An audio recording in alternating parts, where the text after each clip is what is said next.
to consider 3 items of existing litigation. On Winkle versus County, the board heard a report and gave direction. On Gatchis Keller versus County, the board heard a status update. No action was needed. On Melger versus Pecoraro, the board heard a report and provided direction. The board then conducted real property negotiations and provided direction on the same. This concludes report out of closed session. Thank you. All right, so we have a 2 o'clock timed item. You all are aware of the circumstances around which our board is in a position to appoint the successor for District 5. However, the charter requires that the remaining supervisors, that means all 4 of us. Unfortunately, Supervisor Holmes is not going to be able to be with us this afternoon. So what we are going to do is we are going to go ahead and hear the item. We will take public comment today from those assembled here, beginning with the applicants, and then moving on to folks who want to speak in support of one or more applicants. Supervisor Holmes, if he's not watching this right now, as it is broadcast live, we have cameras all around here. If he's not watching this right now, we'll have an opportunity to watch it. We are going to schedule a special meeting of the board for Thursday morning at 9 o'clock, where we will meet back here on Thursday at 9 o'clock to take up this item. The other item that was continued previously due to the requirement of a 4/5 vote is going to be continued to the 22nd or 23rd, do we care? We're going to continue it to Thursday as well. Do we want to do that? Continue it to the 22nd. Did we have an urgency on that item? We have no urgency on it. Okay, then let's continue that one to the 22nd. So we did have an item that required 4/5 vote that we will be continuing. So I apologize. Obviously, this is not what any of us were hoping for. We were hoping that this afternoon everybody would leave here with a full board impaneled, but we got to take it as it comes. So with that, we are going to go ahead. County Council, did you have any other comments that you wanted to make prior to us taking up this item? What I'd suggest you do is go ahead and take an action to continue item 10A to the 22nd. Thank you. I'll move to do so. Okay, we have a motion, Gore, second, Wygant, to continue item 10A to the 22nd. All in favor, please say aye. Aye. Opposed? None? Thank you very much. All right, so we move forward with the public comment today on this item.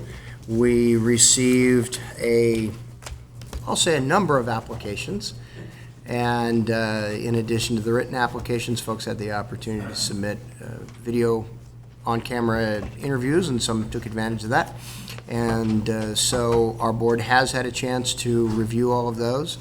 In addition, we have received quite a bit of correspondence, and I know my colleagues and I have each met with a number of folks who have requested the appointment to the position. So we go into this already with a fairly good understanding of the folks who want to succeed in that District 5 seat.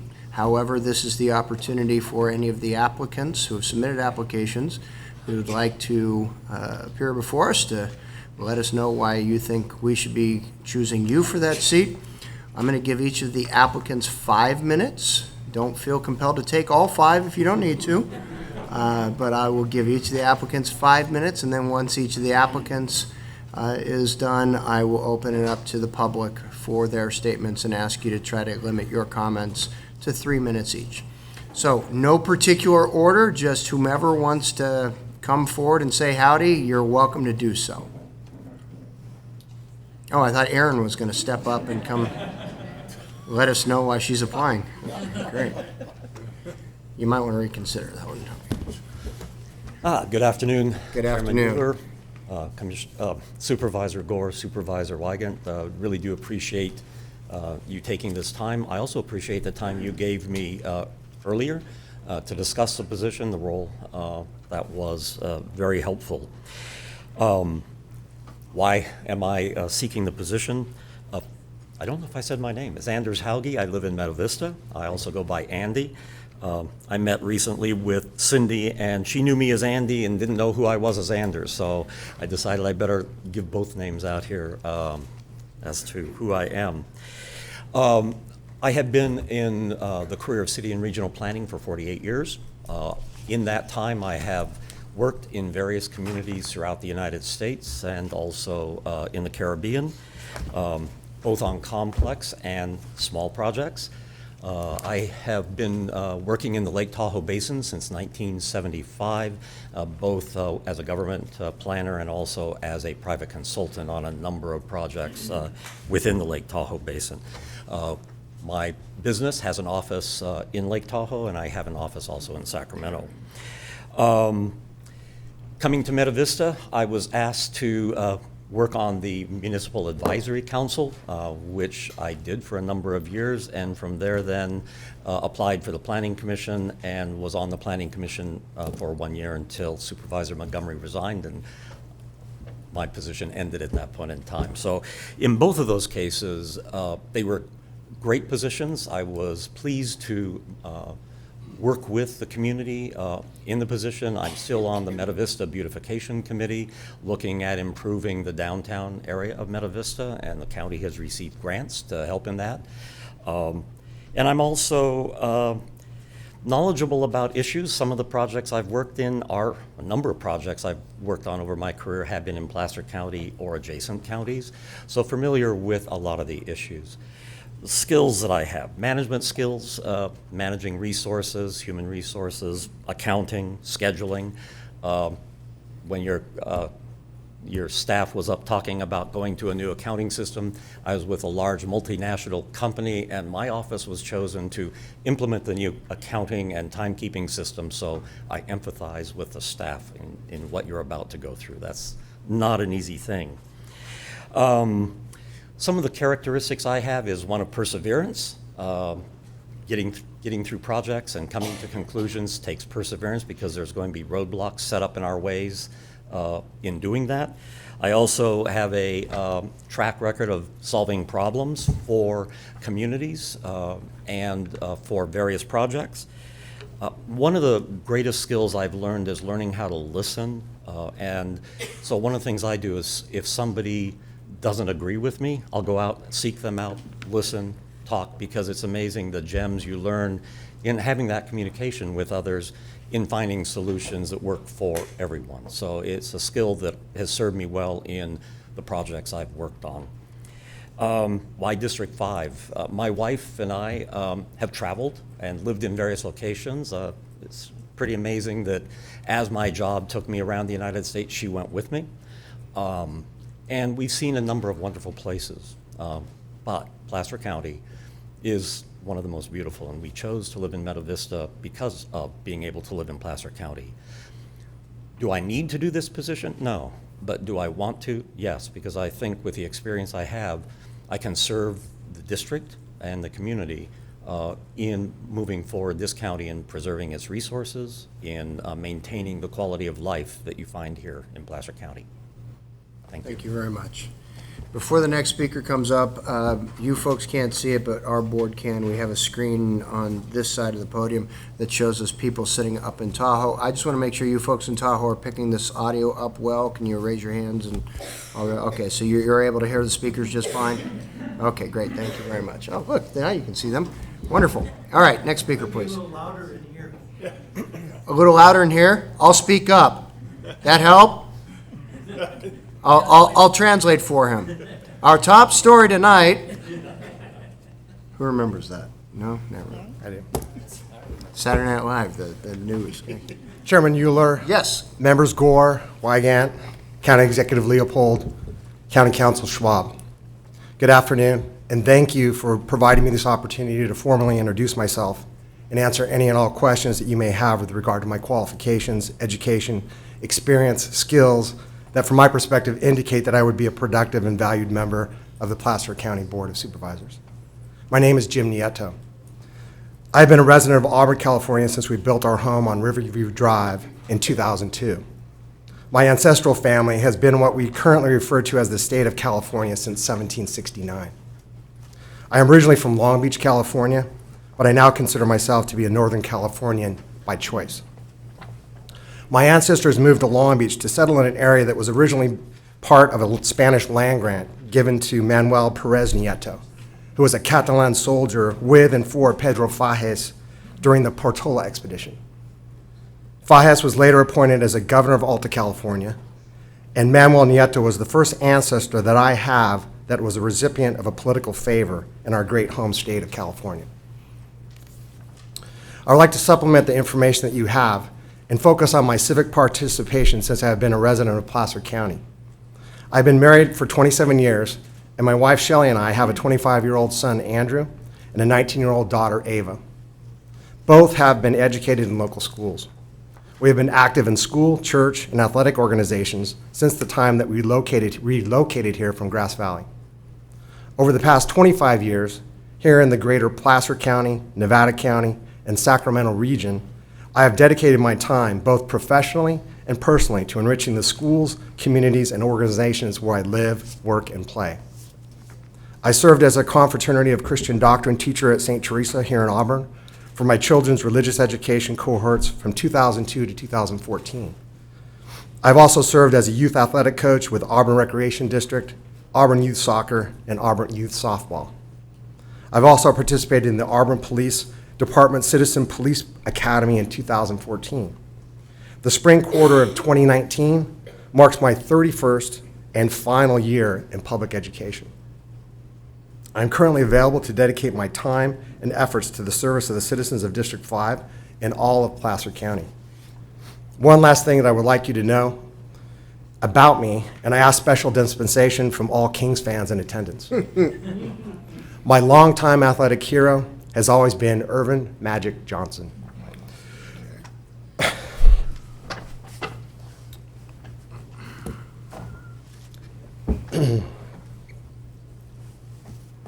I have always sought to be the Magic Johnson of whatever I do. Magic always complimented the individuals and the team that he worked with throughout his career. In a similar manner, I will do all I can do to offer my unique set of skills to the Placer County Board of Supervisors to make it a team that will continue to work together to effectively provide leadership and vision for all the people of Placer County. Thank you for your consideration, and I welcome any questions that you may have. I don't see any questions. Thank you, sir. Okay, and also, at this time, I just want to let you know I have an appointment at 4 o'clock at the Sac County Office of Ed, so if I bail out early, that's fine. That's, Okay, yeah, thank you. We started a little late, but All right. certainly understand. Thank you. Good afternoon. Good afternoon, Mr. Chairman, members of the Board of Supervisors. I'm Kevin Hanley. If I'm appointed as District 5 Supervisor, I can make 5 guarantees. First issue is 7 out of the last 10 most destructive fires have occurred in the last 5 years. The town of Paradise was destroyed in a single day. The threat of catastrophic fire is the #1 public safety issue in District 5 and a major potential financial issue for the county itself. Chief Morris came to this board in December and asked for implementation of a new paradigm. We need to do new things. The problem is that Placer faces and other counties is the responsibility for addressing catastrophic wildfire is diffuse.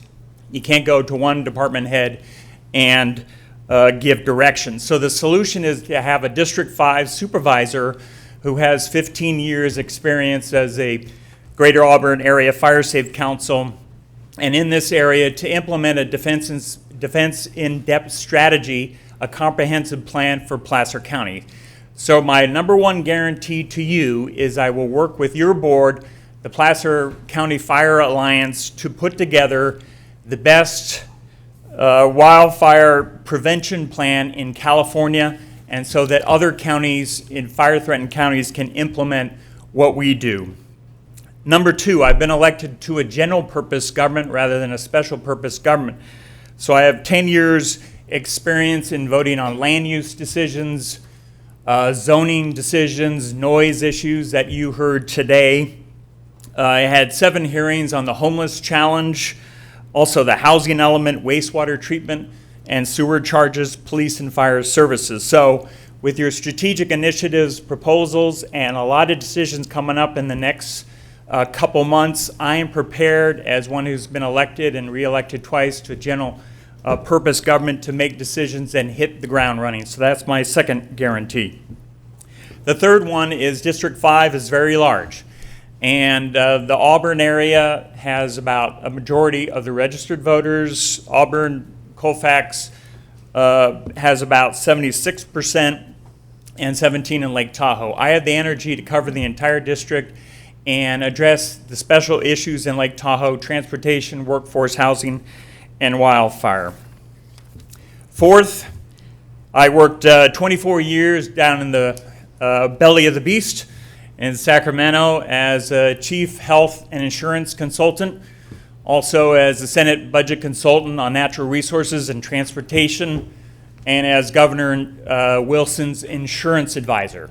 So what I can bring to the board is that experience and how counties, how the state affects counties, and also help you put the best annual legislative program together. The fifth is I work well with other professional colleagues. I'm endorsed by former Supervisor Harriet White, endorsed by the current Mayor of Auburn, Cheryl Mackey. I'm endorsed by 7 former Auburn mayors, including Kathy Sands, Alice Dowden Cavillo, Debbie Yu. I'm endorsed by all 5 members of the Auburn City Council, the president of the Auburn Airport Business Association, Highway 49 Business Association, former Police Chief Nick Willick, former Fire Chief Mark D'Ambrogi, and many others. I just want to conclude that as a former naval officer, what I learned was that great organizations are mission-based. And Placer County has a great mission, and that's to protect residents from crime, prevent a catastrophic wildfire, to build prosperity, to preserve our precious natural resources, to raise the quality of life for all Placer residents. So I'm here today because I want to help you accomplish this wonderful mission for Placer residents. I'd be honored to serve as your colleague on the Placer Board of Supervisors, and thank you for this opportunity. I really appreciate it. Are there any questions? Any questions? Thank you, Kevin. Thank you. Thank you.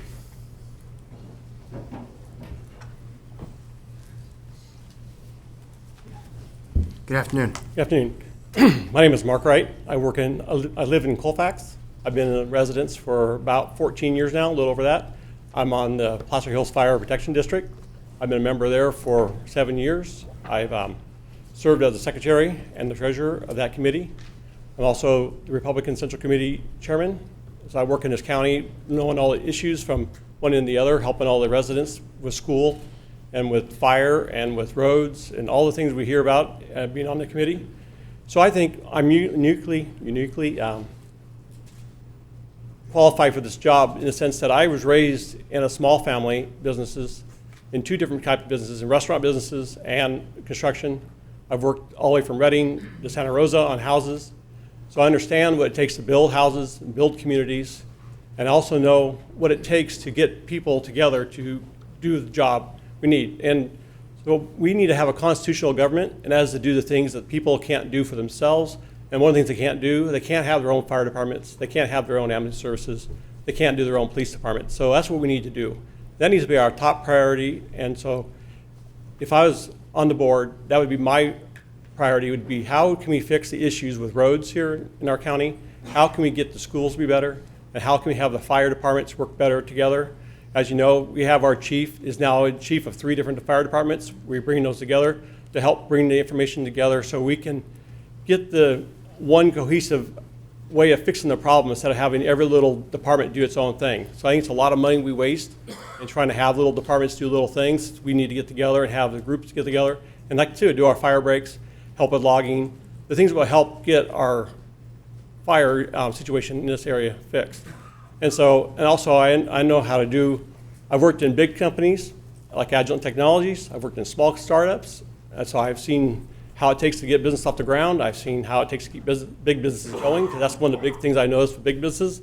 They get kind of lax in what they're doing. They think they're big, so they don't innovate, and they die.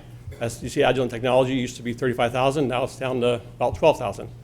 So they keep shedding off more and more things. So seeing the whole life cycle of a business, I think would help me when I work with other business leaders to help bring business to this county. And I think that's what we need to do, is work on bringing more business to county and making a good place for this place to live. And we want to have great schools so that when people come to this county, they know why they come in here, and we know they're going to get education. So if I'm on the board, that's what my goal would be, to work on those items, and they'll be my top priorities. And the other things we have in the county to do, we'll like to do them, but those are not the top priorities. We fix these priorities, and the other ones will come along. We'll have money for more parks. We'll have money for other recreational things, but I don't think that's our top priority. So that's what I'll do. So thank you for your consideration. Thank you, Mark.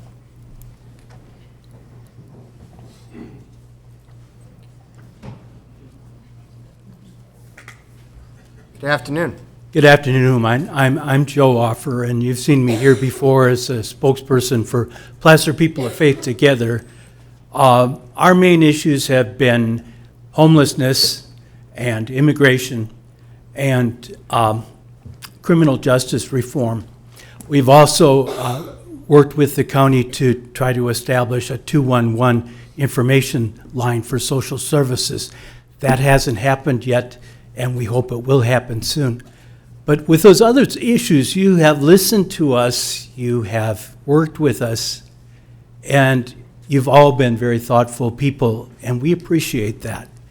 You haven't always decided the way we wanted, but I've found the discussion here in the Board of Supervisors to be very reasonable, and I'd like to be part of that discussion.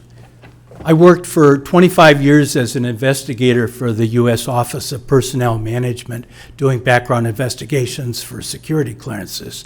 I worked from Wairika down to San Diego, and I had interaction with a lot of government agencies and a lot of businesses. I felt like I had my finger on the pulse of the state of California for 25 years. And I learned through that job to gather information accurately, to listen to all sides, and to make sense out of the mess. And I think that's a very important thing. Since I retired 20 years ago, I've been mostly a community activist and a folk music researcher. I'm the guy that writes those little tiny notes on the backs of CDs. And I've worked on 2 songbooks, and I'm a community song leader and participate in a number of singing groups in Sacramento and in Auburn. And I think there's a lot of good things to be said about the Board of Supervisors and about the County of Placer. We're a small county.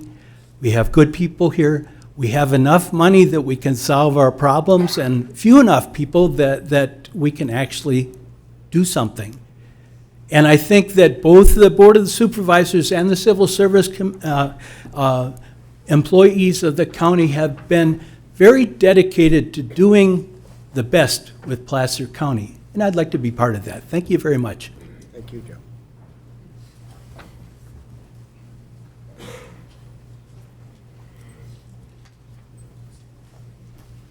Good afternoon. Good afternoon. Hello, my name is Jason Adair. I have been working for the Placer County Museums for 14 years, preserving our past, and now I'm looking forward to preserving the future with all of you. I am an opportunist like everyone in this room who's trying to get on that board without an election. I'm very excited about this opportunity. I went to school for theater, so I'm used to dealing with people with big egos and making all that work out in the soup and coming up with something great at the end of the day. Now, I'm also a children's entertainer in the area. That's obviously. evidence working. Yeah, right?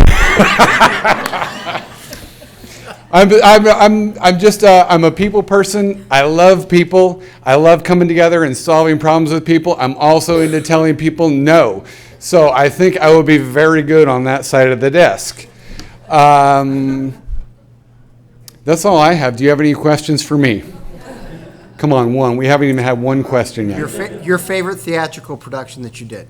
My favorite theatrical production that I did would have to be, it was an original sketch comedy show called Love and Math that we did in the basement of the Art Center over here 15 years ago. Did you see it? I missed that one. Did anybody see it? I was out of town that weekend. I'm sorry. Cheryl Mackey saw it. You can ask her all about it. All right. I have 0 endorsements. All right, thank you. Thank you, Jason. Thank you.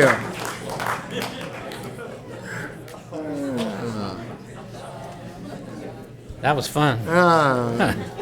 You know what they used to, Johnny Carson used to tell people all the time, right? You never want to follow kids or animals. Right. Well, I'll Or endorse kids him if entertainers. nobody else will. Anyway, good afternoon, and thank you for this opportunity. My name's Richard Warren. I've been a resident in District 5 for 30 years plus. Raised 2 children who went to Colfax. I've been a soccer coach for many years till they got better than I was. I served on the Placer County Boys and Girls Club Board for several years. I was a member of the Auburn Chamber of Commerce, attended Leadership Auburn, and served several years on the North Auburn MAC, appointed by District 5 and District 3. To summarize some of the experiences I've had in my professional career, I administered and directed the operations of the California Conservation Corps in the 9-county area from Oregon to Mono Lake and Nevada to the Central Valley. I'm good at getting things done.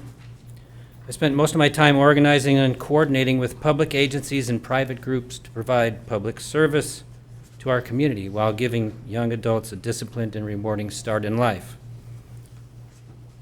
6 to 8 crews from each residential center go out to work daily on local public projects, and then they go home and study after dinner.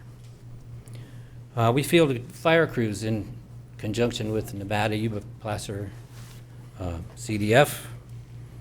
We responded to numerous floods, snow, and other emergencies, developed parks and other public works throughout the Tahoe Basin and the rest of Placer County. We volunteered to assist with setup and staffing for local events, which bring business to our communities. We partnered with Sierra College to provide college courses in many of the kinds of work that we do. We partnered with Placer Union High School District and created a program called Placer Action Corps, who gathered at-risk students, put them to work in the morning, and finished their education in the afternoon. It was very successful, and it was grant-based. I managed 3 residential centers, one of which is located in the Lake Tahoe Basin. There I became a member of the Tahoe Re-Green Task Force, partnering with local county and basin-wide state and federal agencies in pioneering preemptive fuel reduction techniques that are now being used because of our recent catastrophic fires in many other places. I joined the State Department of Social Services, planning for disaster response in California after the Katrina hurricane. I partnered with many large and small counties throughout the state, developing response plans with them and with military, FEMA, Red Cross, and county and state OES agencies. I then moved to the Department of Corrections, where I administered drug and alcohol treatment programs for inmates in order to reduce the rampant recidivism and overcrowding in our prisons. During that time, we developed an innovative program to train lifer inmates to help their own cellmates. My budgeted responsibility there was $60 million. My vision for the future of Placer County, District 5. District 5 is different from the rest of the county in its concentration of wonderful natural resources. Placer has great farming communities and thriving businesses in the other 4 districts. District 5's economy depends largely on its natural resources and their accessibility to the public. So my priorities will be listen to what the people of the district have to say, directly and through the various 7 MACs that serve the district. Protect the natural resources which attract business to our area. Water quality, fire prevention in all of its forms, forest health in general. Improve accessibility. We all know the traffic problems in District 5, from keeping the roads open in the winter to keeping them flowing year-round. Providing the highest quality recreational visitor experiences possible in our district, and being conservative about our quality of life and our community, ensuring economic opportunities for our permanent residents. Thank you. Thank you.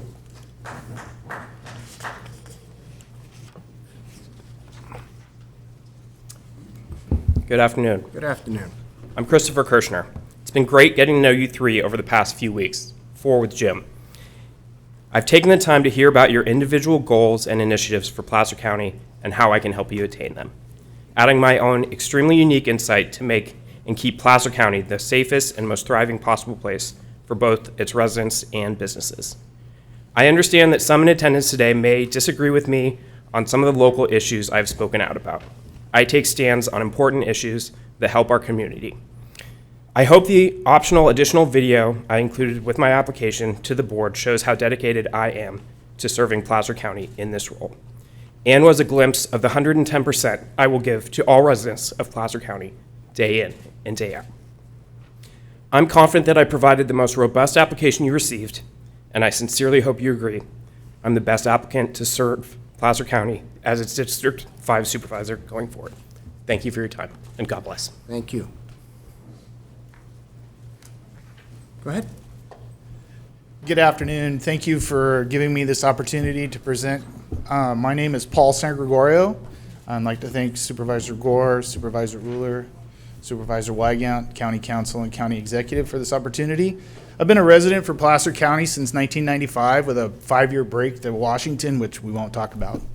I've been with the state of California for 25 years as a California Highway Patrolman and as a special investigator. So the uniqueness of District 5 is that we live in Forest Hill, we've lived in Rockland, we lived in Colfax, we lived in Weimar.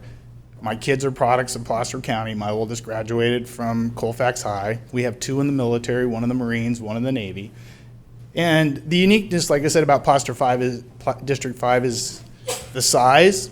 And my responsibility as a special investigator with the state of California was from Bakersfield to Oregon. So covering geographic regions is not an issue, and being a highway patrolman, driving is not a problem. I currently served on the California Statewide Law Enforcement Association, as in my application, with the California Association of Fraud Investigators, where I was the president. So I dealt with Cal HR when it comes to management and understanding labor, union agreements, how we deal with contract negotiations, and also that forming strategic partnerships and alliances with our local cities as well as the state when it comes to resources as well. The other thing is being in Forest Hill, we had to evacuate with the Trailhead fire, so understanding the fire issue is huge, the brush clearing, everything like that. The other critical issues I see with Placer County is preserving our Placer legacy with our farmlands, critical infrastructure, traffic. As I told my wife, I said the other day, I remember when you used to get to Lincoln going through Roseville through Old Town. And when I was learning how to drive at 16, I'm going to my dad, where are we? And he goes, we're in Lincoln. And I'm going, where? And now, where are we at today? So, and we have to look at water issues. With new construction, where are we going to get that water from? The state's not building any more resources, so where do we stand for our county and preserving what we do have? And also understanding the needs of all our residents. From the jewel of Placer County, which is at Lake Tahoe, all their critical needs, the tourism, what drives us? To me, Placer County is a destination county. It's not just something we pass through on the way to Los Angeles. People want to come here, and that's huge. And that's what makes our county so great, and that's why we're so passionate about it. Thank you for this opportunity. My son has a dentist appointment around the corner for 3 o'clock, so he's learning civic government as we speak. So I appreciate the opportunity. Thank you. Thank you. All right, next applicant, please.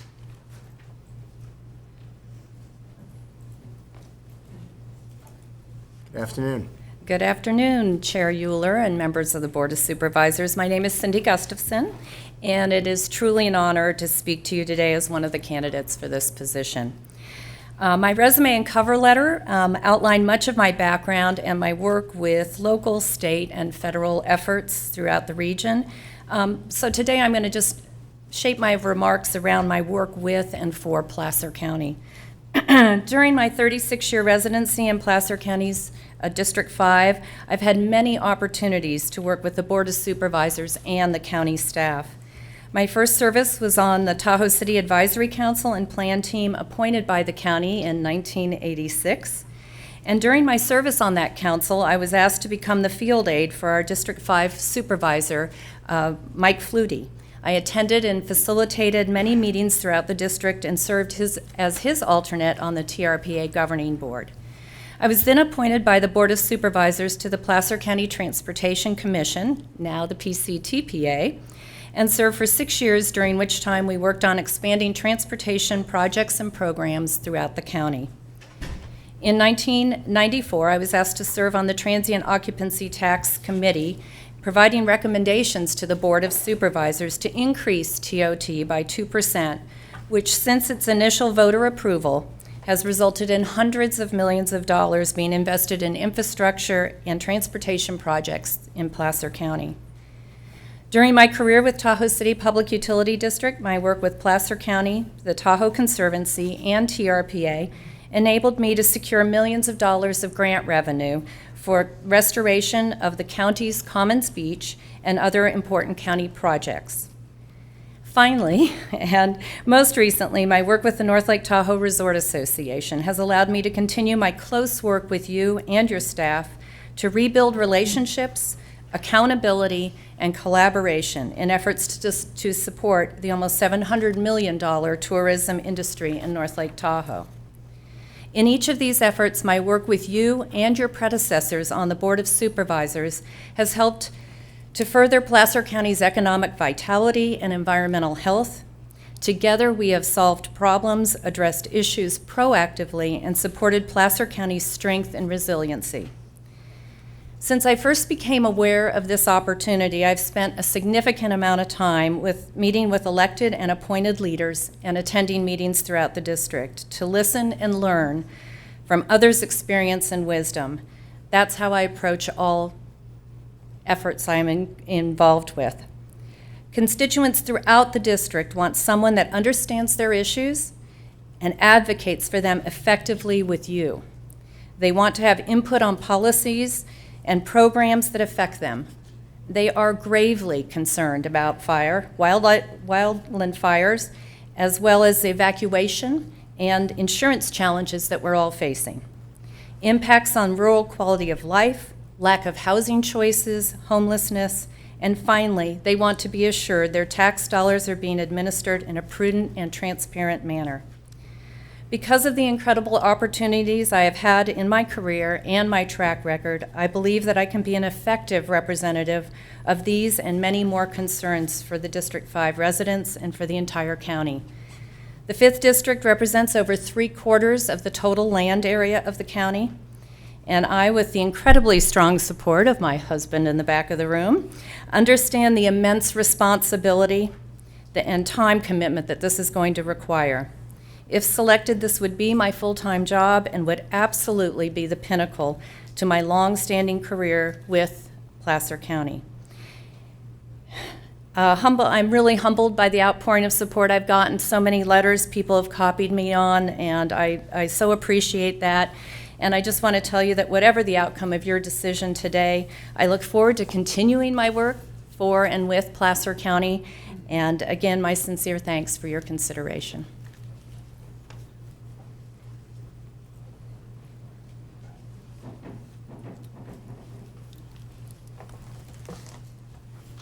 Good afternoon. Excuse me, I'm just getting over colds. I got a little bit of that That's all right. raspy cough that kind of lingers on for another week or two. My name is Bill Groth.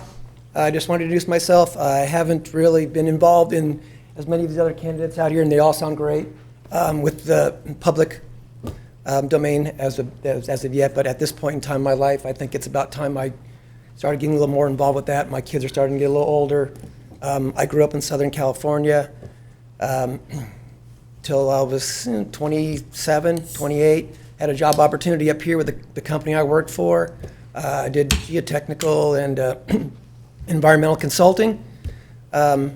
So we had an opportunity to open up an office in Sacramento area, so I took the opportunity. I had been up here to visit some friends of mine up in the area, and I fell in love with the area. Came up here, met my wife, and everybody in this community was just so wonderful that I fell in love with it. Everybody that I meet along the way is just great. So it's just a wonderful place to be. I'm happy my kids are here. Every time I go somewhere with my kids, I always ask them, you want to move here? You want to be here? No. They love it where they're at. They went to school at Sierra Hill School, Weimar Hill School, and some of them are at Colfax.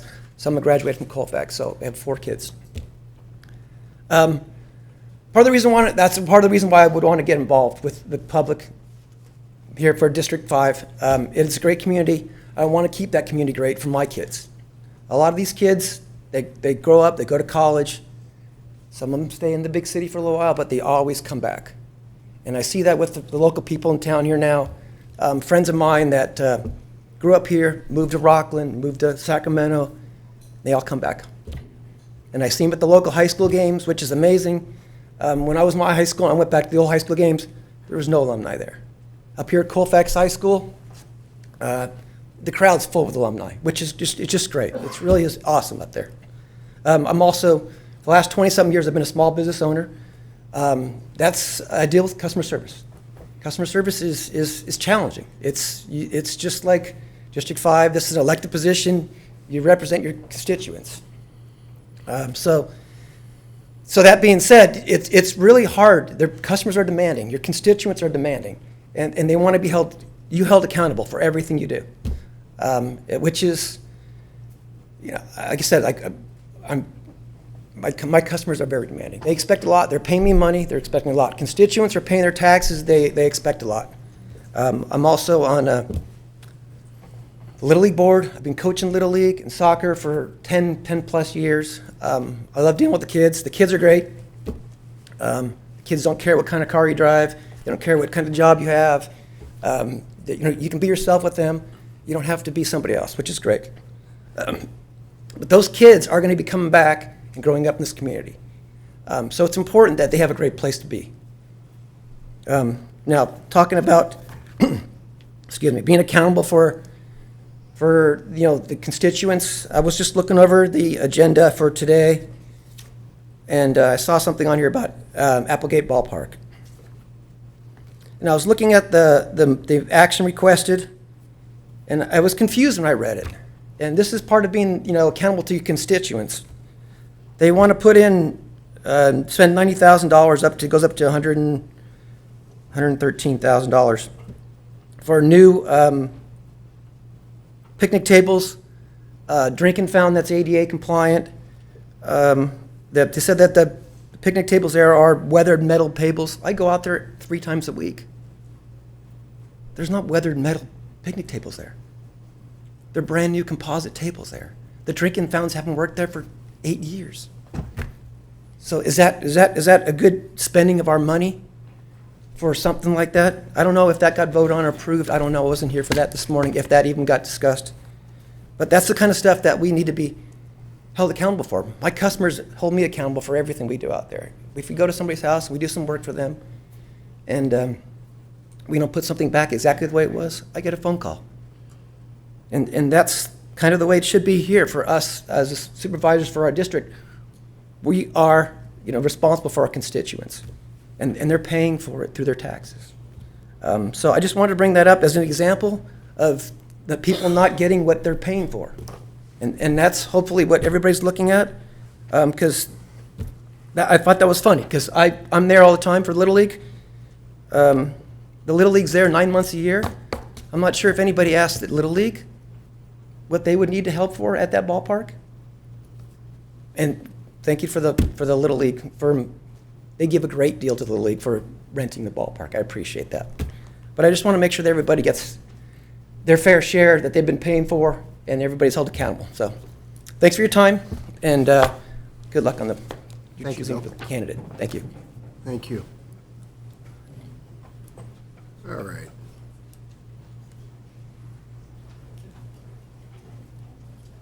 Good afternoon, Chairman Euler and honorable board members. My name is Dan Warren, and I had a nice little prepared speech I was going to give, and then seeing how the board reacted to the people today really emphasized to me what I enjoy doing. And it comes in two parts. Number one is the whole government center. Looking forward to the future, not when you're here, but for future generations, for future people. Very important to me that I be involved with people who have that foresight to see the future and having that flexibility built into it so that the people in future generations can make the sound decisions to make a better place for themselves. And you have laid the foundation for that. That is a very honorable thing that you've done there. The second thing, the wall. The wall impressed me. I've seen government agencies see people with issues like the wall come up, go, that's nice, see you later, bye.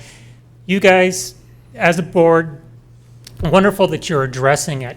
And to me, that's what I want to be involved in. I want to be that person that goes out to those people, learns the situation, meets with them on site, and comes up with a sound resolution to those issues, those day-to-day things in different parts of the district, as well as the larger and bigger items. So again, my name is Dan Warren. Thank you for consideration for being on the board. Thank you, Dan.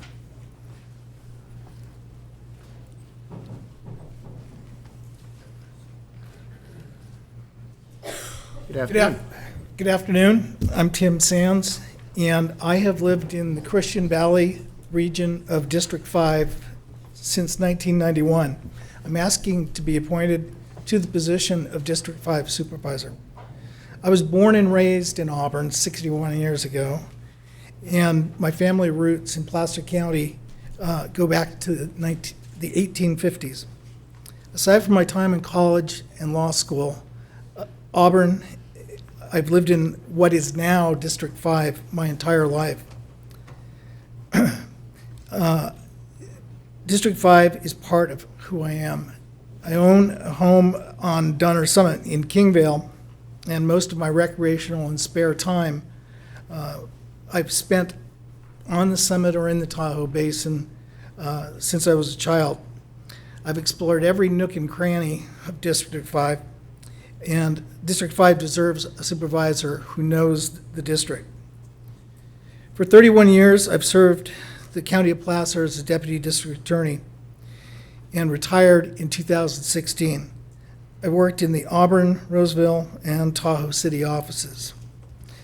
District 5 is a diverse place and epitomizes the issues that the entire county faces at this time. We used to be a rural county that now struggles to maintain the quality of life while accepting inevitable growth. But District 5 also has its own issues distinct from the rest of the county. District 5 needs a supervisor who will work with the other supervisors to deal with the county-wide issues, but also work to identify and resolve issues confronting District 5 in particular. Those issues that are of main concern in District 5 at this time are the wildfire risk and prevention, fire insurance coverage, and affordable housing. I myself had to buy new insurance and found that it had tripled this year. The Hidden Falls expansion and the Trap Club sound wall are both issues that exist in District 5.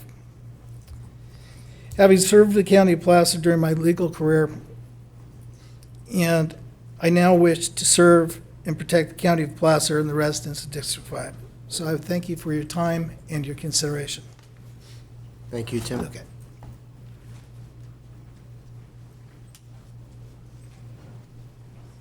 Good afternoon, Board of Supervisors. My name is Jim Gray. Jim Gray from Auburn. Not the other. Not the I want to thank everybody that came today. The biggest question that comes up when you got to tell yourself, why do you want to be a Placer County Board of Supervisors? And majority of the people no down, but they, what, are you crazy? Do you want to be on the Placer County Board of Supervisor? When you can answer them and jokingly answer them and tell them why you still want to be a part of it, and they get serious with you and they are listening to you, then I think it's that time that you have to make that choice, to up your responsibility to the community. I have been on the Auburn Recreation and Board District for 18 years. 2 more years of my term are still remaining. I've been a chair for 4 years. I've been involved in every aspect. It's a special district, so I've been involved with working with Placer County City Council, working on everything from fire to reduce fire prevention, to upgrade our water, to the Placer County Water District, because being a parks district, that's a huge entity for us, working with the district. But there's more than that. I've been in law enforcement for 33 years. Back in the young days, armed in the streets. I know about law enforcement and what officers need in training, what agencies I've been involved in, the agencies, what their spending budgets are, their hiring process, and moving forward to get their programs better and reaching out to other programs. The programs are, when you're in law enforcement, are getting rehabilitated, better programs, seeking money when it's so tight that nobody's going to give you any money. You got to go out there and seek that money, just like you do when you're with the Auburn Recreation and Park District. We try to find programs. And not everybody's going to be happy with you. I think the biggest part, and I'm preaching to the choir when I tell you this, is very difficult to be on a board. I feel like I should be standing this way, but you're not always in the limelight. Everybody thinks to sit up there where you are is easy, but it's not. You have a very tough job. I've had people that have been in very legal lawsuits that have come across the board, had to sit on those, work with lawyers. I have a lot of experience with that, unfortunately, with ARD, but I think to this point it's doing a lot better. There's been people that are in the community that are not happy with your decision, but you have to stick up and stand for your decision. But I think the biggest part that you learn is going out into the public. To be a good supervisor, a good board member, you have to be able to stop in your store when you're shopping and take time to listen to them. Not just brush them off, walk by, but talk to them. My wife always gets, tries to find a grocery store that I won't get stopped at, all the time, because she wants to get out of the grocery store within an hour. Sometimes it takes 3 hours. But I've been involved in schools. I was a licensed teacher. I have a credential. I've been involved in schools for 30 years. I still substitute in all the school districts. I do all the Little League and everything that everybody else has done, Little League soccer, you name it. Coached at Sierra College for 6 years as the defensive coordinator. I know Sierra College very well. They know me. But again, that's just the backing. It's in the heart that makes you a good a good board member. I think I would do that. I think to be able to work with your other board members, come up with a reasonable decision, even when it's that 3-2 vote, and you're that last vote, or it's 2-2, and you got to make that vote, and it's on you as the chair. You got to be able to stand up there and make that decision and give us a reason why you made that decision. It's not going to be happy with everybody, but I feel that I have, at this time in my life, learned how to deal with that the best I can. I'm not always going to make everybody happy, but part of that, being a good board member, is that decision process. And if you don't understand that decision process, I can go over budgets with you, I can go over a lot of stuff with you. But if you don't understand that process and you get up there and you're wishy-washy, or you're just going to go with what the majority goes, I don't think you're giving your community their best voice and their best ears. I've been in Placer County my parents have lived here, my children have lived here, they've all gone through college, my grandchildren live here. My roots are tied into Placer County, especially District 5. I like to go hiking and everything up the hill. I know the Donner and everywhere, and I've worked with Max in the past, being on the current board that I'm currently on. So I think my roots are there, involved in the community. My heart's dedicated to Placer County, based on just what I've been telling you. And I think I would do a good job with you. I've done research over the times when you guys have each made a decision on some policy or procedure that does affect my board, taking the time to look it over and make that and try to work to see where you came up with that decision. So I'd like to take this time again. Thank you for having me up here. I think I would do a really good job in representing your community in District 5. Thank you again. Thank you, Jim. All right, anybody else? I see a gentleman, 1 and then another one, okay. And then we'll move up to Tahoe once we're done down here. Good afternoon. Gary Mappa, Applegate.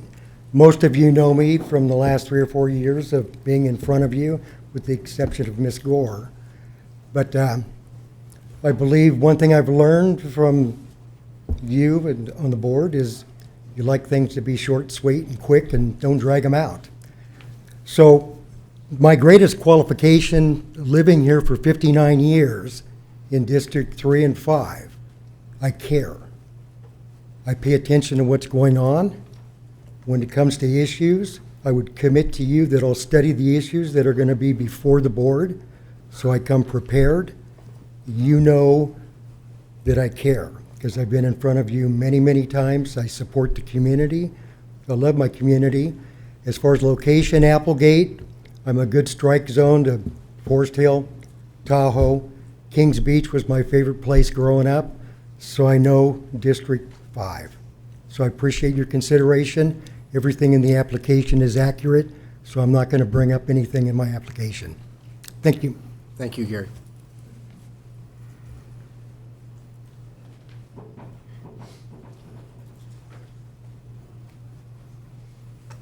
Good afternoon. Good afternoon. Good day, supervisors. I often, talking to people, have heard people say politicians are disgusting. And I say, I'm a politician. And they're shocked. They say, why? And I say, because politics, when done correctly, is where the greatest good can be done. And so I've dedicated a substantial amount of my life to making sure that politics is done correctly.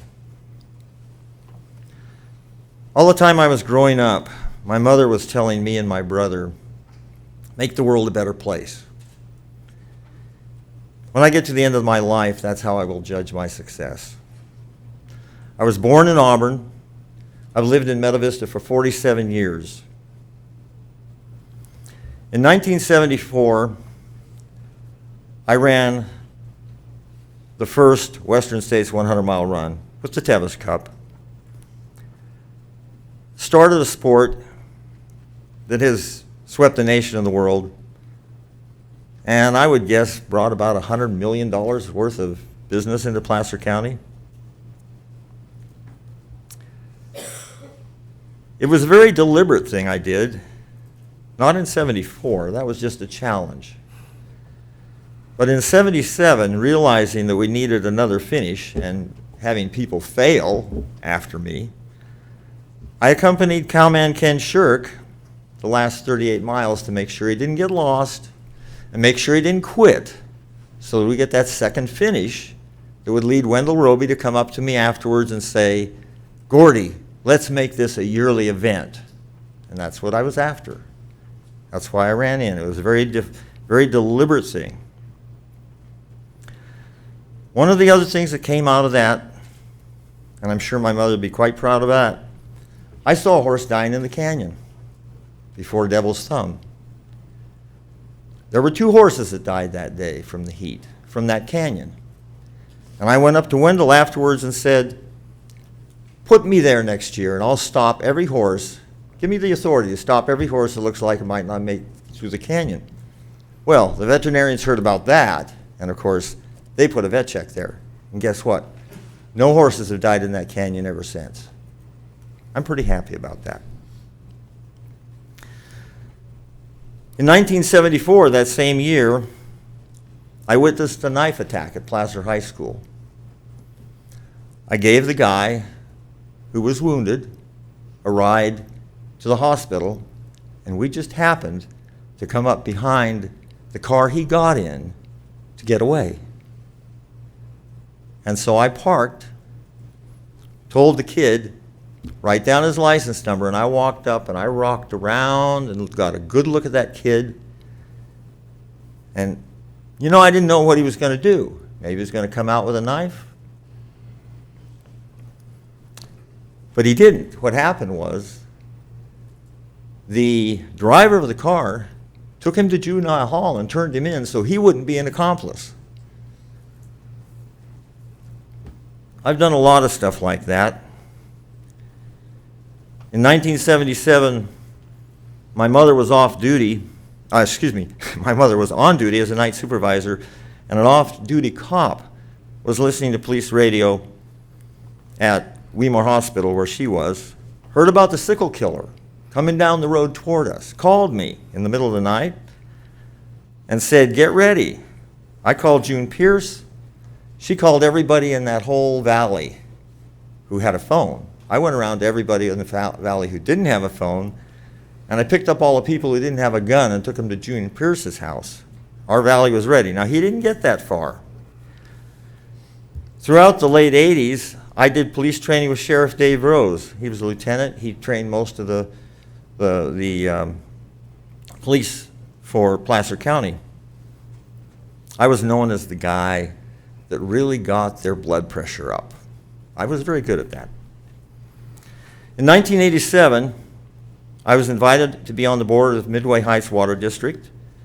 In 1988, we were under an EPA lawsuit. The ex-president was on prosecution over a conflict between the water law and the Brown Act. And the current president resigned because she told me she couldn't handle the stress. Oh, am I out? Oh dear. Oh dear. Give us your punchline there, Gordy. By the way, for the record, your name is Gordon Ainsley, correct? It is. Okay, thank you. Well, let's just say that I turned Midway Heights Water District around, and I was the one who came up with the solution of how we were going to hire Cale Muscott and stop ARD from being the most dysfunctional special district in Placer County. And my goals for being a supervisor, among other things, is to get Supervisor Euler back into triathlon shape.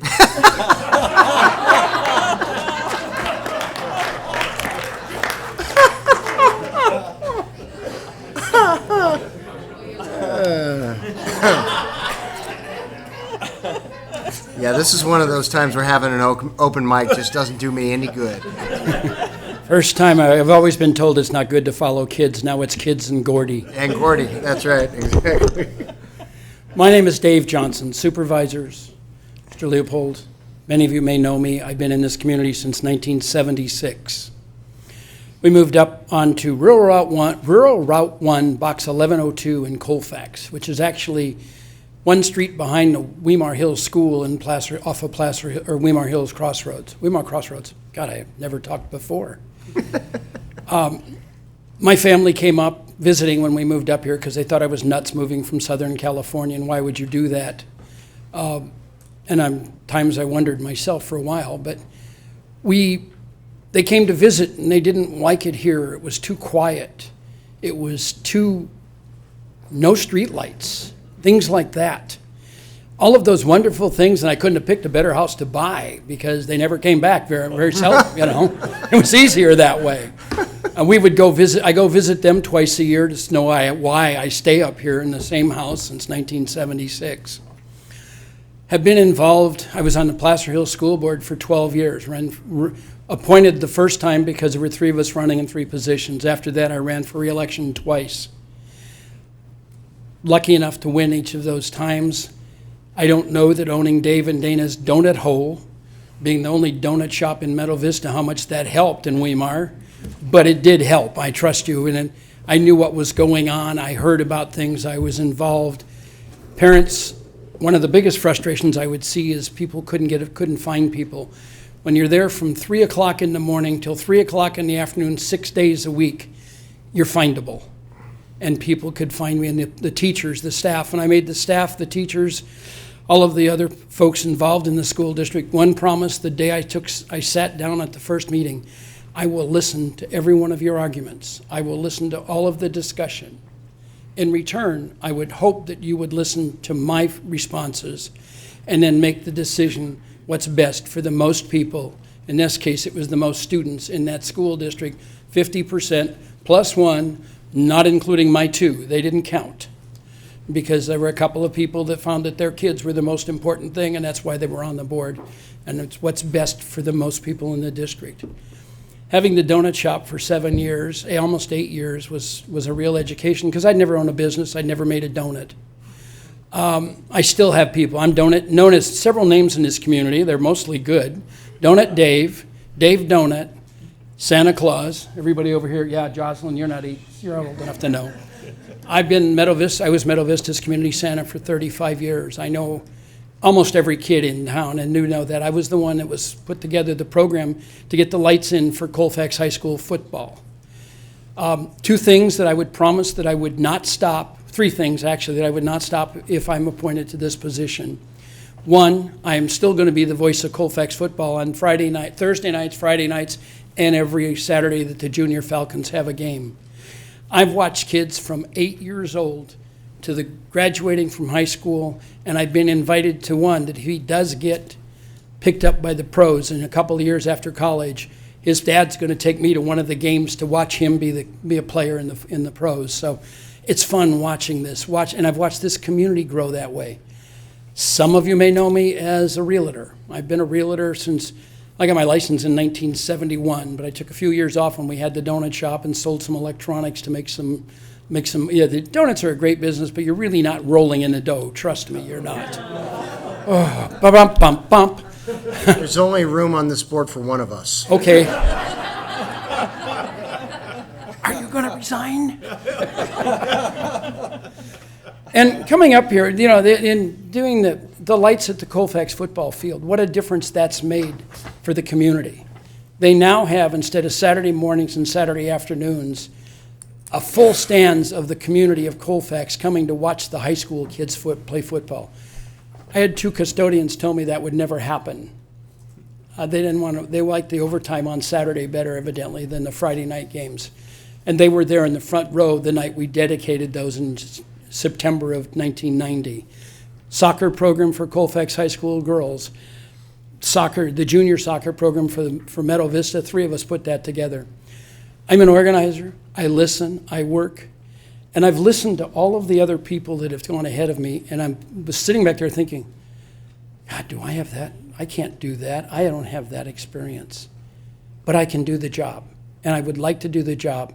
And the one other thing I'm telling you is one thing, and I'll quit with this. I only want to do the job through 2020.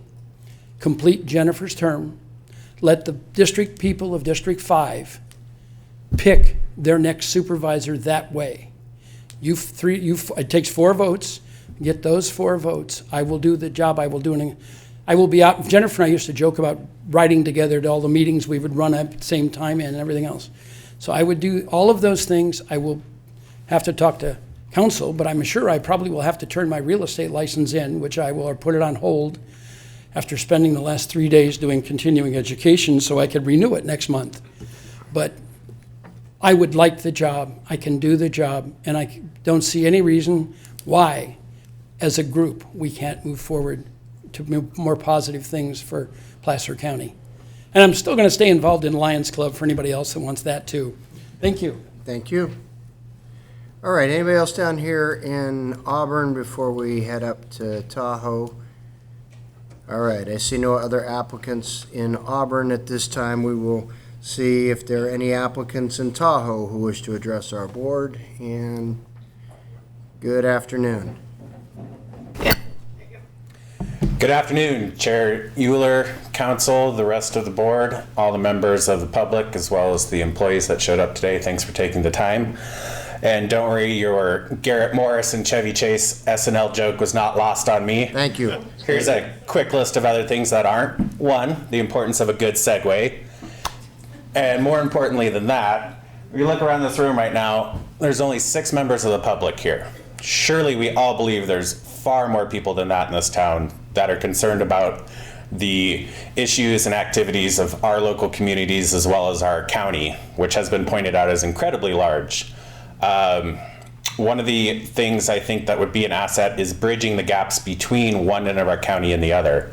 I am a candidate that has experience in both agriculture as well as being a local business owner and property owner here in Tahoe City in California.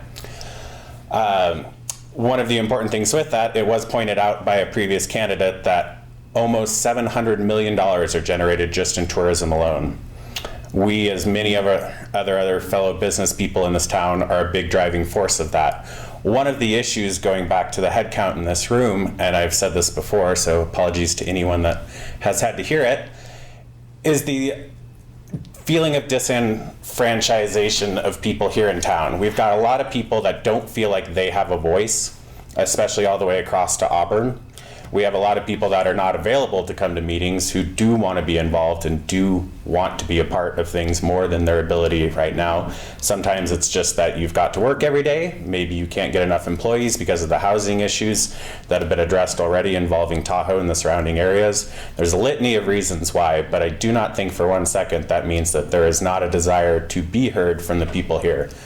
I think it's great to see the interactions between everyone up there right now, how they are, the different personalities brought to the table, and it's important to be able to work with that. I think it's very important to be a speaker at times, but it's more important to always be a microphone. You should constantly be taking the voices of everyone around you, and I think this is an ability to do that. While I am young and there are some amazing resumes that have spoken before me today, I do think that means I'm not fully cooked yet and open to learning a bit more every day, and I've been proud of the people that did show their support, the signatures, the letters written on my behalf, and I think it's always important to strive to be a voice for the people that don't feel like they're being heard, sometimes because they're working too hard to generate that revenue that they just don't have time.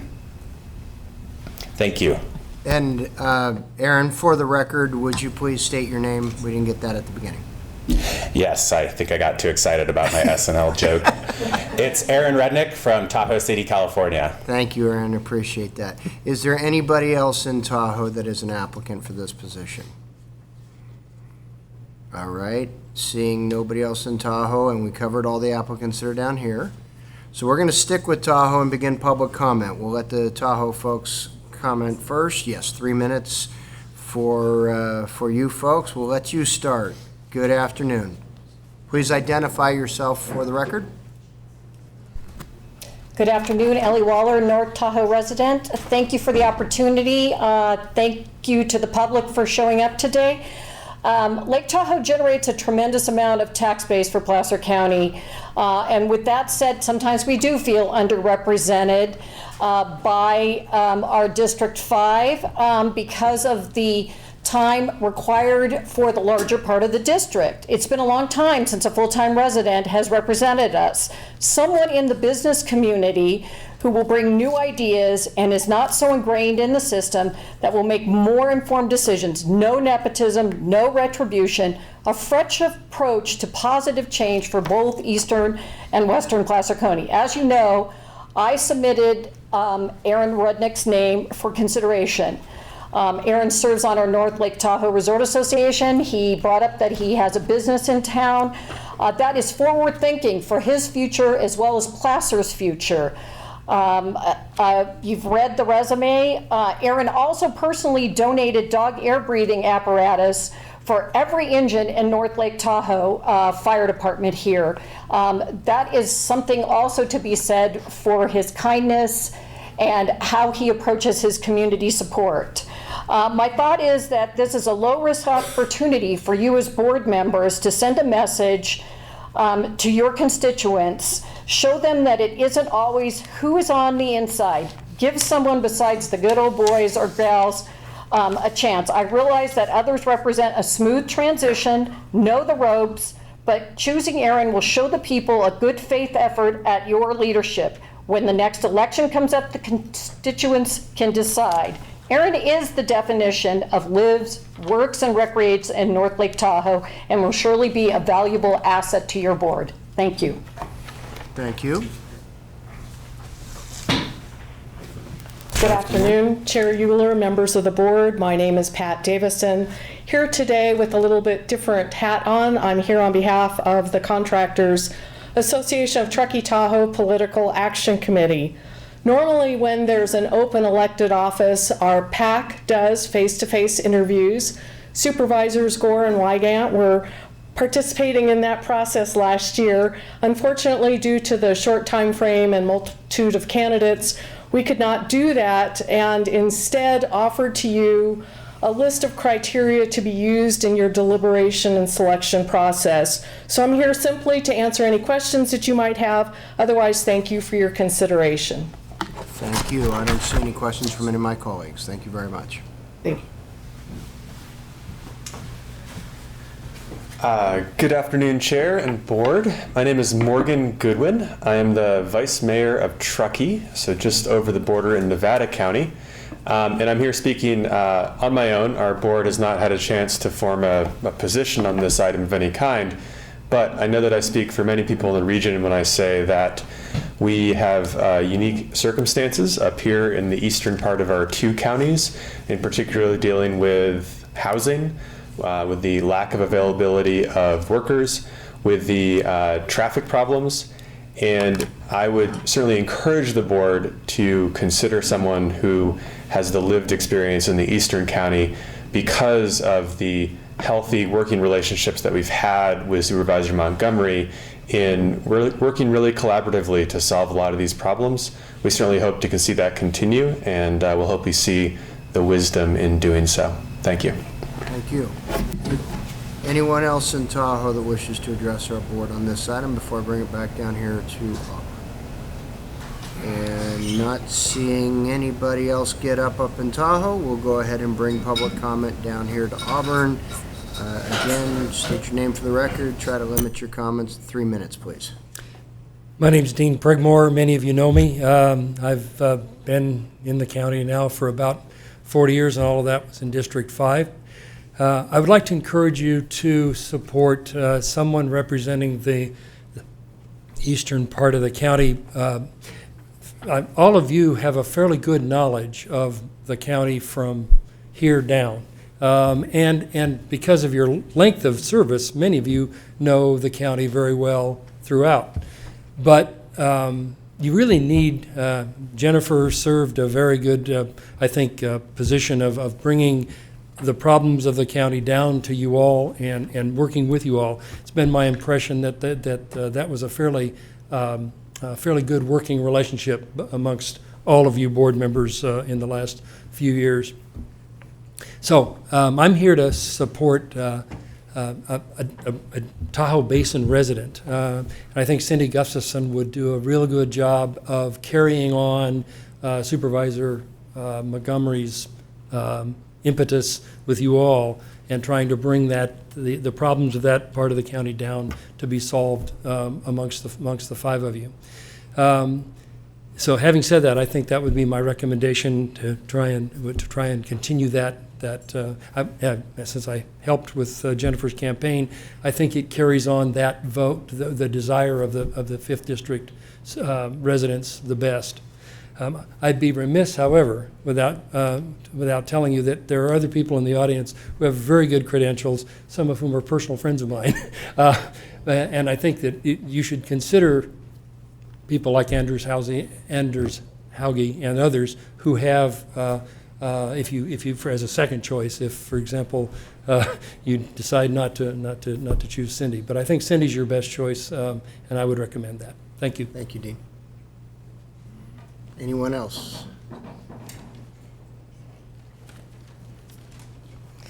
Good afternoon. Good afternoon, Chair Euler, Supervisor Gore, Wygant.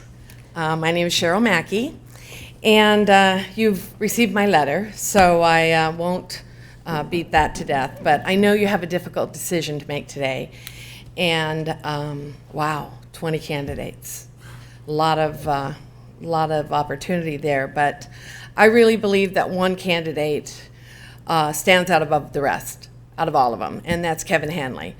And I support Kevin, not just because he is from Auburn, although I would prefer that you pick somebody in the 76 percentile than somebody in the 24 percentile, which is the upper end of the county, but because he's a really hard worker. He's really dedicated. I mean, those 5 points that he made, I didn't know he was going to say that, make those points, but I can guarantee you that he will follow through with everything he says. To the point that sometimes that we didn't always agree on everything, because I served with him on the city council, commissions, committees, but we can always have a reasonable discussion. And it didn't always have to be his way. And that's what I really enjoyed about serving with Kevin, because he was always very informed, always agreeable to listen to everybody's ideas, but also that he was always a gentleman. And I really appreciate that about any of my colleagues that I work with, that they understand that you have to be reasonable, you can't always have your own way. And I really appreciated that about Kevin. Also, the work, you cannot deny the work he's done on the Greater Auburn Area Fire Safe Council. Millions of dollars he's gotten for our area. And he's led that charge because he knows how important it is for all of us. So if you're looking for somebody that can be a leader and somebody that is going to do what they say what they do, and you're gonna pick Kevin. I personally understand that the residents in Tahoe feel underrepresented, but with Kevin on board, they will no longer feel underrepresented. He will be there. I can guarantee that. Thank you very much for your time. Thank you, Cheryl.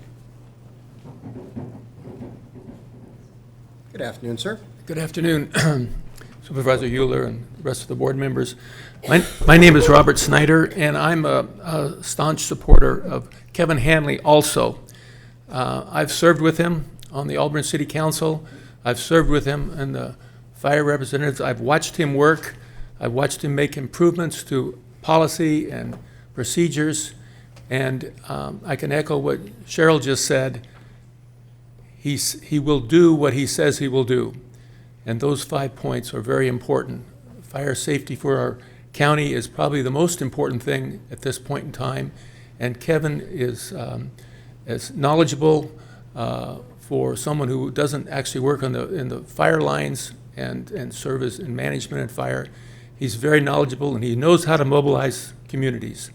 I strongly encourage you to select Kevin Hanley for the open seat. Thank you. Thank you, Bob. Good afternoon. Good afternoon, Board. My name is Betsy Bender. I'm with District 5. I know you've missed me. I'm not here to talk about TGI for a change or our homeless situation, but I do have to just say that they're doing a fabulous job, and we're really happy that TGI is there. Good. So thank you for the decision that you made when you made it. I want to thank the board for the opportunity to hear from the candidates. I wasn't sure if that was going to work out that way, so it's really good for us to understand not only who you end up picking, assuming we've heard from that person, but the others as well. And so I'm not here to advocate for a specific person or specific place of where they live, but I do have a request, and it's that of the candidates. My request is simple. I ask that you, and I want to turn around, but I want them to hear me. Yes, sure. My request and ask is that you get and stay involved in the community. There are so many people in this room that have the most awesome credentials that I've never heard of. Not that I hear of everybody, but you know, I've spent my time in the room and I haven't seen or heard from a lot of these people. So the ones that I have heard from that have the history in helping this community come forward obviously is a good deal. So I just wanted to make that comment. And in closing, I will say that it's my understanding that there is still a District 5 MAC opening that the supervisor will fill. And I'm hoping that we get somebody in that position that will also represent District 5 appropriately. Thank you. Thank you.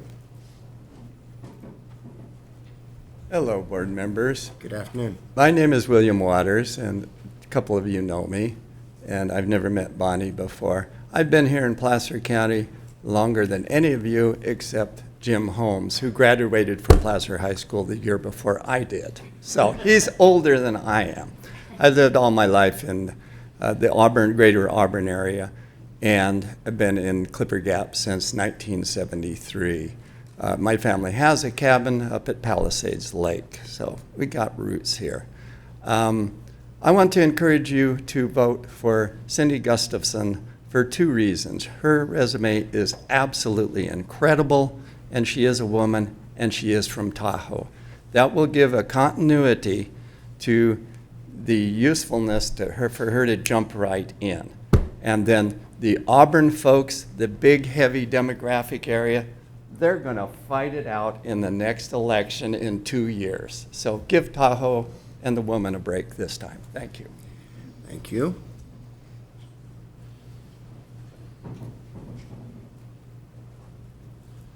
Good afternoon. Samir Tuma. I am a board member of the North Lake Tahoe Resort Association. I'm not here necessarily on behalf of the Resort Association, but I am here because I find myself in a funny position of advocating for somebody who is our current CEO to leave our organization. And there's an easier way to do that. Yeah, I know. But as my mom always said, you got to look out for the common good, and I really believe that. Cindy is hands down the best candidate you could possibly imagine in this role. She really is deeply committed to community. She has demonstrated this by just tirelessly working in every capacity, not only her professional capacity that she's paid for, but as a volunteer working on boards, working North Lake Tahoe issues, working South Lake Tahoe issues, being down here in Auburn all the time. You guys all know her very well, and that's not because of just the time in Tahoe. She's down here, she's working with people. I will tell you, as a board member, the Resort Association, the emails, the phone calls from Cindy at night, in the morning, on weekends, and this woman works hard all the time. Everybody's a hard worker, but I got to tell you, in my decades of business experience and working with governments, it's rare that you come across somebody as dedicated as Cindy is. And I think she's really, there's no question about the work ethic.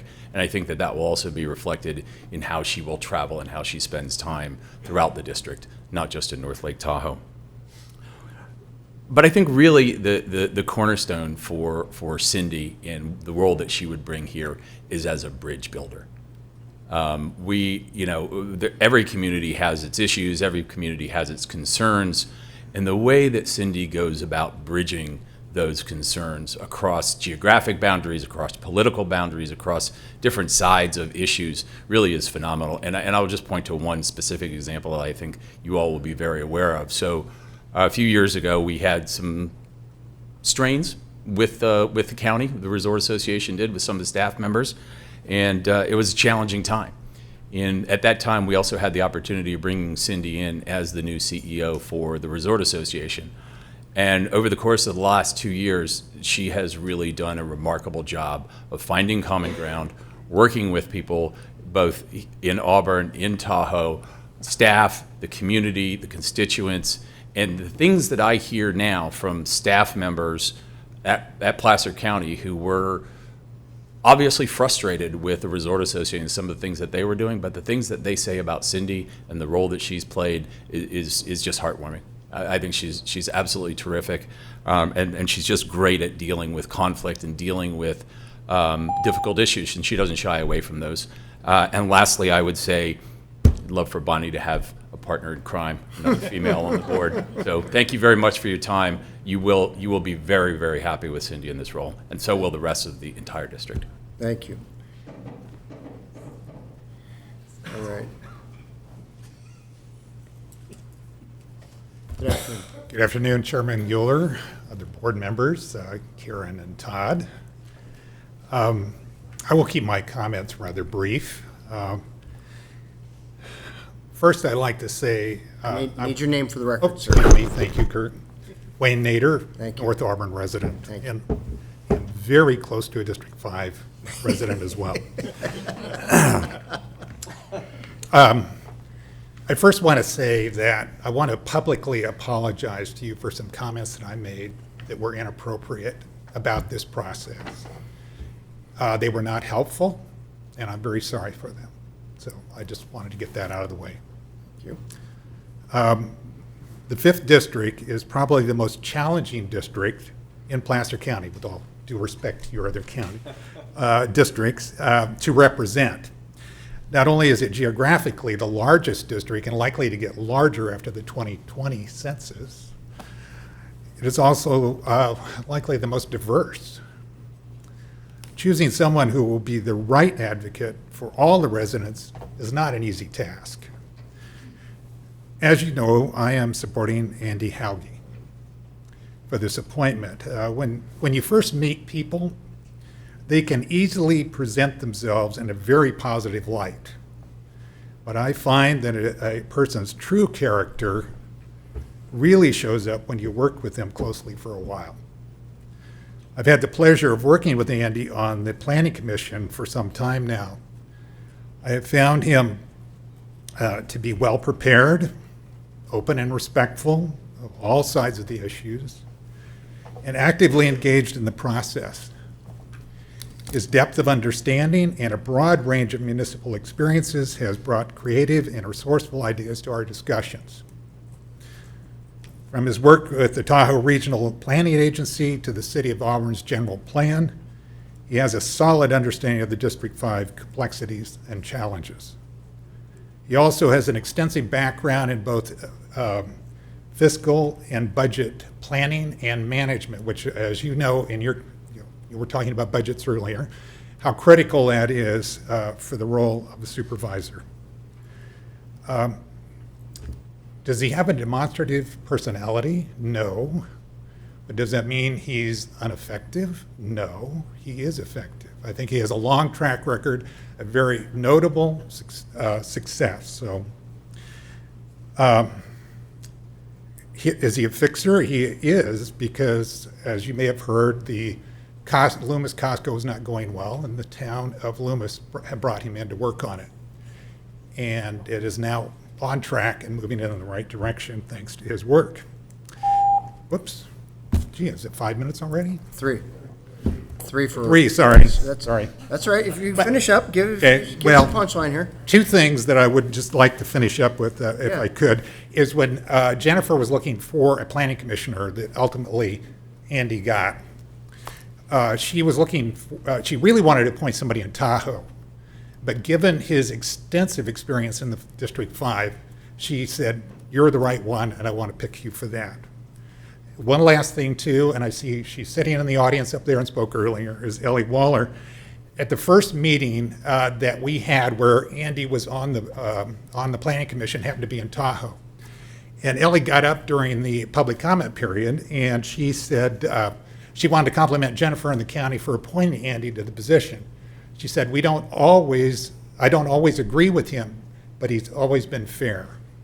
So I consider that high praise from somebody who is often very critical of what the county is up to. So I think you'd agree with that, Ellie? Thank you. I would encourage you to appoint Andy. I think he would be an outstanding supervisor. Thank you for your time. All right, anybody else in Auburn that wishes to address our board on this? Is that a yes? And anybody other than Mr. Trebus that's coming forward here? Or is he going to be our last speaker? It's very dangerous to give Ron Trebus the last word, because sometimes it's a long one. I was hoping Samir would save me some of his time, but he didn't. Ron Trebus, 3-month resident of Davis, California. Still waiting for a house to move into, but it's wonderful being in a 1-bedroom suite in my daughter's house that's without the suite part. But prior to the 3 months, I've and my wife have been in North Lake Tahoe for 42 years. The last 36 of those have been spent working with the longest working relationship I've had with anybody as far as a professional working relationship, and that is Cindy Gustafson. So I can very easily attest and give validity to each and every comment and qualification and statement that is in her cover letter and in her resume as being right on the money, primarily because I was either observing each of those or being a part of each of those. We were at one time or another each other's boss. I've watched her volunteer. I have volunteered in some of the same projects. The boards she's been on, be them nonprofit, commissions that are placer counties, and everything that is said in there, I can again attest to being very valid from a firsthand experience. She's always had the specific public service passion and that particularly in addressing challenging public issues. In doing those, whether in an individual project or as a member of a board, she can come up with very unique and outstanding alternatives for solving that. And through the discussion with a board, often can present the direction to go. And even if the board decides on another direction, she then is completely supportive of the board's decision and carries that policy out. She, in reading all the applications, several of which are with people I've worked with or I know, and this is just from reading the application, Cindy was the only one to specifically address equally representing all of District 5. Others have spoken about that they know the area and that, but her statements were to equally represent everyone in there, even though she's coming from the Eastern Placer County background and extreme knowledge there. She has developed total Placer County knowledge, and I thought that was very important to be doing that. So I believe that Cindy has the time, the passion, the energy, and the necessary skills to be an integral working member of this particular board, and while requesting and representing the people of Placer County and all of District 5 constituents. So thanks for your consideration on that, and see you around the block. Thank you, Mr. Tribus. Thank you. And I see this lady standing up, and then I saw another gentleman who stood up earlier. Is there anybody else after these two down here that wishes to address our board? Okay, then you. Good afternoon. There's no way I'm giving Tribus the last word. I'm Judy Friedman. I am a business owner, a longtime resident, and a 3-time elected board member of the Tahoe City PUD in Tahoe City. As has been pointed out, I thought we were only 17% of the district. Now I hear we're 24. I'll take that extra 7%. But we are not a city. You represent us. We need your help. And that side, our side of the county, has some big issues. We have Squaw Valley. We have Martis Valley. We have North Star. We have Samir's project. We have a lot going on up there, and we need help. And I think that Cindy has demonstrated through the years, as her resume shows and as others have spoken to, that she reaches out to her constituents and can represent them on a local, a regional, a state, and a federal level. In my other professional career, I take minutes for all the MACs. And I can say I've seen Mr. Sands at a recent MAC meeting, but I haven't seen any of the rest. And in my position as an elected and out in the community constantly, if I don't know a lot of these candidates firsthand, they're not coming out and reaching out. And I think we need to work broadly to solve issues for the community as a whole, District 5 as a whole, and therefore Placer County. Thanks. Thank you. All right, sir. And just one more going after this gentleman. No one else? All right. Okay, I just I want to say a couple of words about Gordon Ainsley. Okay. I need your name for the record. Oh, excuse me. Don't pull a Gordy on me. Actually, my name is Richard Sanborn. What's your name? And I want to say a couple of words about Gordon Ainsley for supervisor. It's unfortunate that I think he had too much material and not enough practice, or he would have made a more impressive speech. He often does. He has an impressive resume if you look at it. I want to say we can't underestimate the importance of recreation and tourism in Placer County, especially in the 5th District. Auburn considers itself the endurance capital of the world, largely because of the work of Gordon Ainsley. Tahoe, skiing in the winter, hiking, camping, recreation on the lake, water sports in the summer. Gordy, not only a very impressive runner, also an equestrian, considerable skill there, completed the Tevis 100-mile ride several times before his horse died. His horse did not die of overexertion. His horse died of, overdose. I believe it was overdosed on prescription medications. Also, he also excels in mountain biking and cross-country skiing. He competes. He compares with his friends. He is impressive in both of those, not because of skill or expensive equipment, because of he competes in those sports very competitively with other friends, not professional mountain bikers, but because of his endurance, his extreme endurance. He is also a rock climber.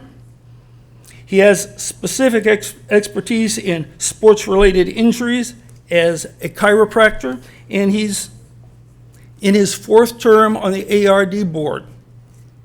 You need one member of the Board of Supervisors who is an expert on sports and recreation, because it's so important to Placer County. Just as an example of that,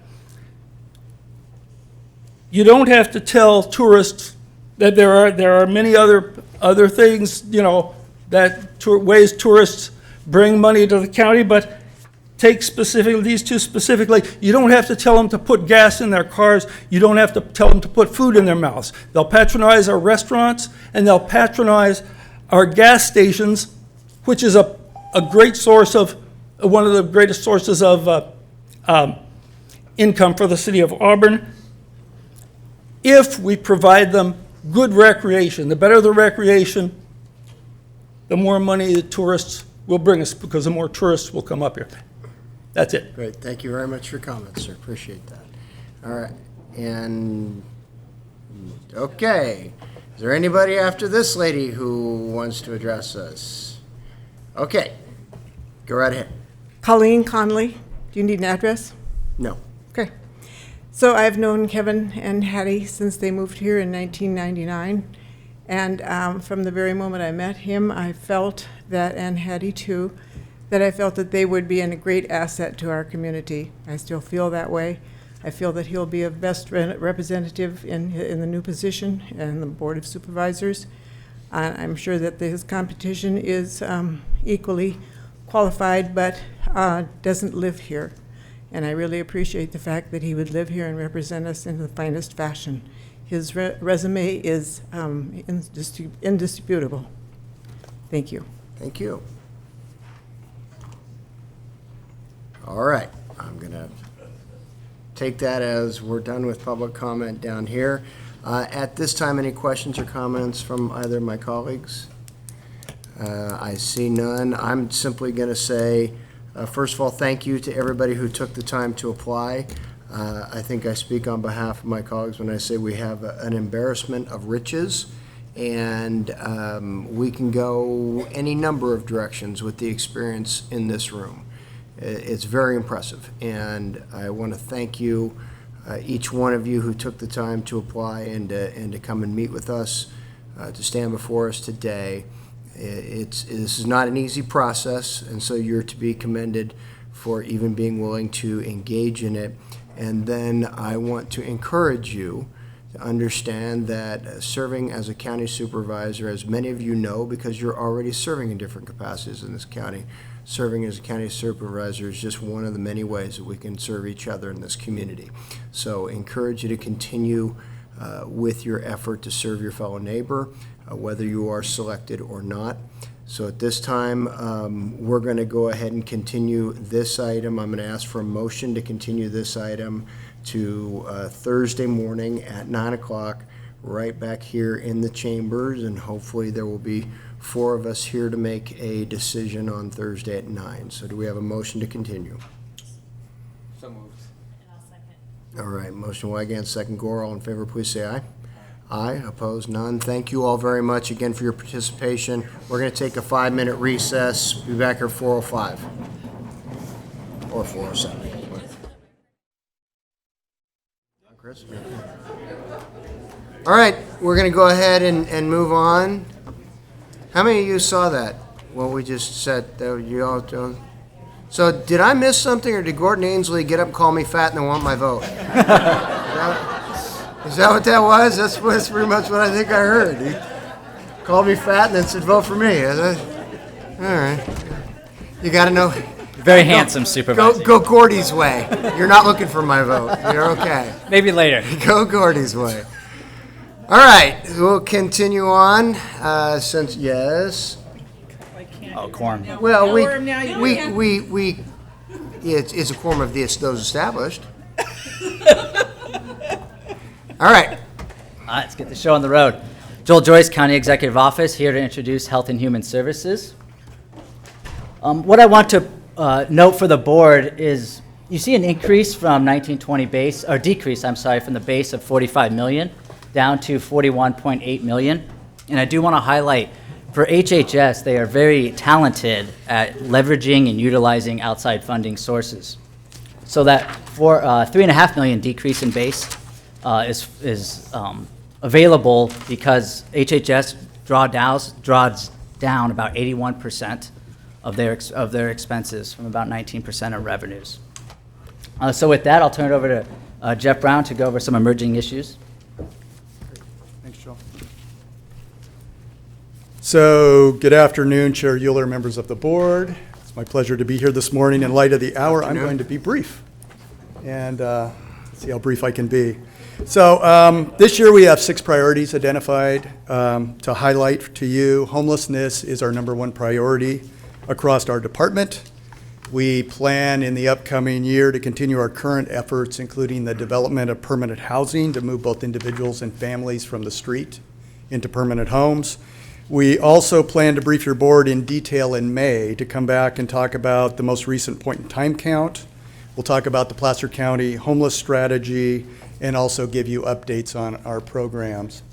In terms of the children's or child welfare continuum of care reform, this is probably the most major transformation of our child welfare system in the last 25 years. The focus is on reducing group home placements and better identifying, screening, and training resource families, which is the new terminology for foster homes. Cost recovery is going to be a focus for our department in the upcoming year. We're going to be completing a new fee study for environmental health, working with local jurisdictions regarding potential new animal services contracts, and we'll also be implementing a number of efforts to increase productivity, but also Medi-Cal billing. In regards to Assembly Bill 85, the governor has proposed changing the formula, which originally shifted 60% of our health realignment to the state in exchange for the state expanding Medi-Cal to single indigent adults. And now the governor is proposing increasing that percentage to 75%. That would result in a reduction of about $800,000, which primarily supports our public health division. We are currently working with our advocates, currently working with our lobbyists, working with CSAC to try to influence a number of legislators to change the direction of this proposal. We're one of 5 counties that's disproportionately impacted across the state with this proposal. In terms of building infrastructure, we will continue to work with facilities and the CEO's office to better define the design and potential financing of an Auburn HHS building. And then finally, we'll be working to implement our recently developed strategic plan with an eye to the future and better positioning the department to work with future challenges. So in light of this year's priorities, we do have a few supplemental requests. First, we propose adding 6 positions, the great majority of which are funded entirely by Mental Health Services Act and child welfare funding. So the first 2 noted positions are positions in our adult system of care, which will address our waiting list of serving homeless, seriously mentally ill individuals awaiting service. We also propose using MHSA funding to add a management analyst position in our adult system of care to oversee all of the critical elements of our Mental Health Services Act program, including coordination and contract management. We propose adding 1 position to our children's system of care, a senior client services practitioner, to manage our growing children's wraparound program, which again is completely funded with MHSA dollars. And then on the next slide, we propose adding another position to our children's system of care, a client services practitioner, which is needed to perform child welfare mandated case reviews as it is fully funded with state dollars. The last position we propose adding is a housing eligibility specialist position to work with our growing CalWorks program. This program has grown exponentially. It's our housing support program to target homeless families and children. And our goal there is to better work with families and move them again into permanent housing. The last supplemental request you'll see there is, it has to do with 211. This is a placeholder for support to support the potential implementation of 211. We plan to return to your board in May to brief you regarding implementation alternatives and seek policy direction from your board. So with that, I'm happy to answer any questions you may have. Board member Supervisor Gore. Just a quick question, Jeff. As far as the 211, would that be the county's portion? And I know you're reaching out to the cities for their portion as well. Yeah, that would be the county portion. If the cities agree to contribute, that number would be reduced. Oh, all right. So those would be the total additional costs we would need to implement if no city participates. Thank you. Thank you. I don't see any other questions. Great. Thank you. Thank you. Okay, we'll go ahead and move on to Human Resources. Good afternoon. Good afternoon. I wish I could say something witty about the way we work out, but I don't have anything to say. So anyway, good afternoon, Chair Euler, members of your board. My name is Chad Fenstermacher. I am a budget analyst here at the CEO's office, here to introduce to you the Human Resources Department Fiscal 1920 budget. Human Resources is comprised of two different budgets. They have a general fund budget and as well as an internal service fund that is utilized for the management of our employee benefits. On top of that, they've remained flat with all of their positions, nothing really too exciting, but I would like to introduce to you the Human Resources Director, Kate Sampson.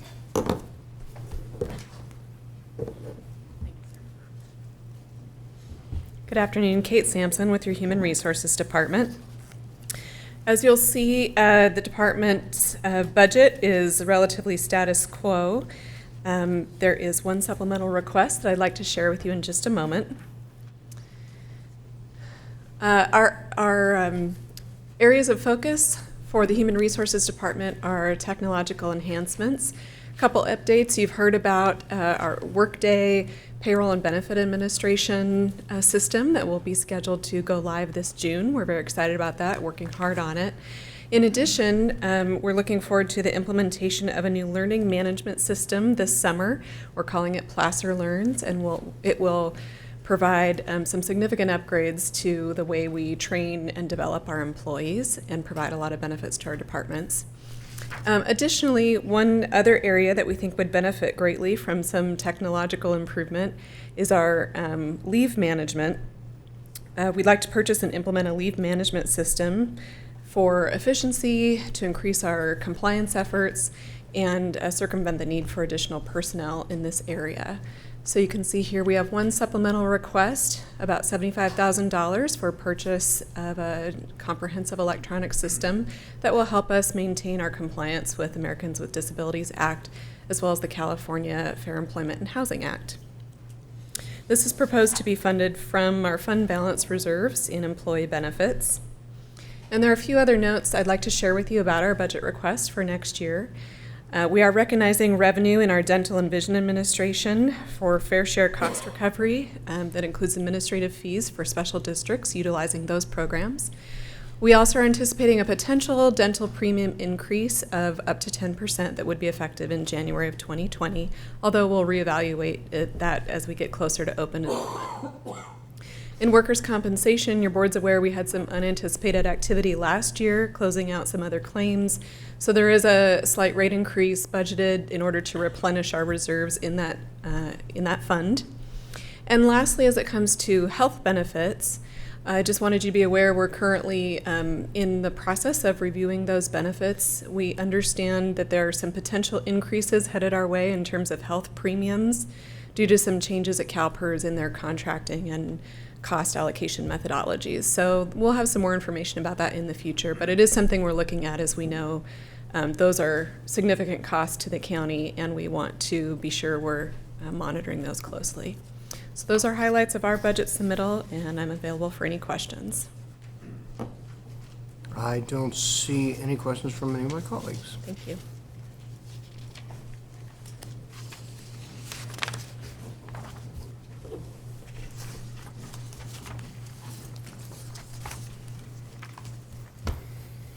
All right. Good afternoon, Chair Guler, members of your board. My name is Chad Fenstermacher, here to introduce to you the Information Technology Department's fiscal 1920 budget. I did want to point out that the Information Technology budget does have 3 separate internal service funds. They have their information technology, they have their countywide systems, and their countywide radio. The one point that I wanted to point out here on this particular slide is you'll notice that there was an increase compared to base for 1920 to what was requested in the amount of 5 funded positions, and that is directly tied to the reorganization that was recently approved, I believe October of 2018 by your board. And those have now been included. They were not determined when we were doing our base, but they are now included in there now. I'd like to introduce to you our Information Technology Director, Jarrett Thiessen. You gonna do the other 2? Oh, I just went through, yeah. Right here you have your countywide systems internal service fund, and then you also have your countywide radio internal service fund as well. Okay. Great, thank you. Take that. Thank you, Chairman Euler, members of the board, Todd, Karen. My name is Jarrett Thiessen. I'm the Placer County CIO for the last 3 months, so thank you for the opportunity to be here and to speak with you today. Along with me, I have Melissa Spack. She's our AFOM for the IT department. I'd also like to thank CEO for their leadership and support over the past 3 months. Todd, Jane, Chad, and also Daniel Vick, they've been great to work with.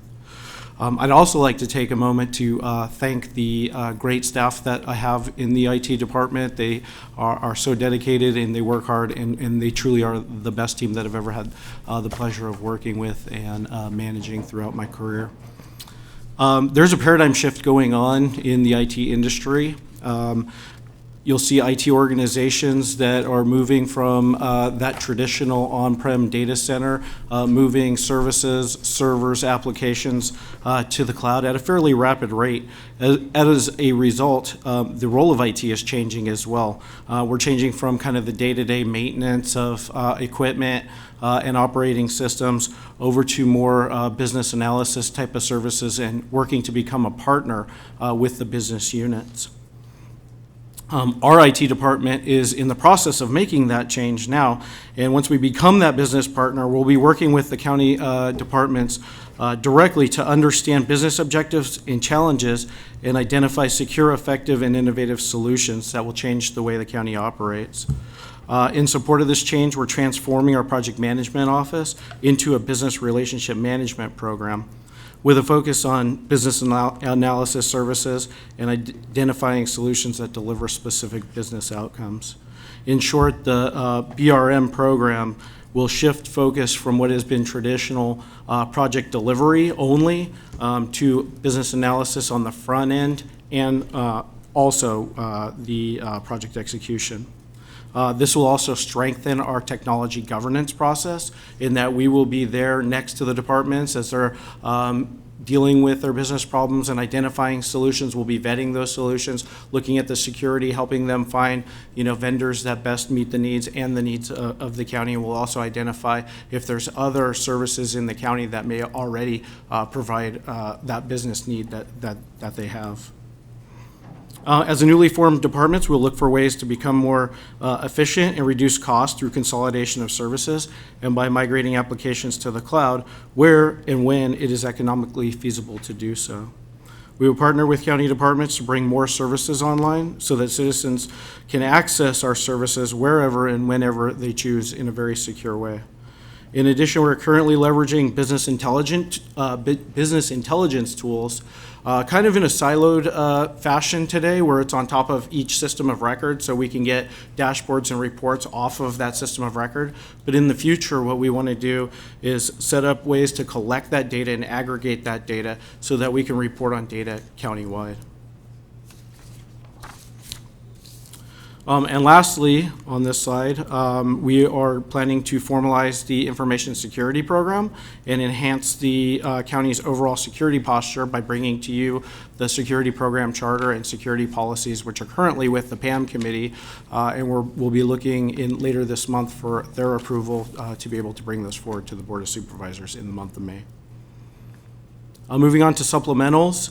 In support of all of those department priorities that I just mentioned, we have at the top the Assistant Chief Information Officer. So this position is really integral in kind of transforming the organization of the IT leadership team and being able to reassign programs under each manager and to be able to support the business relationship management role and function.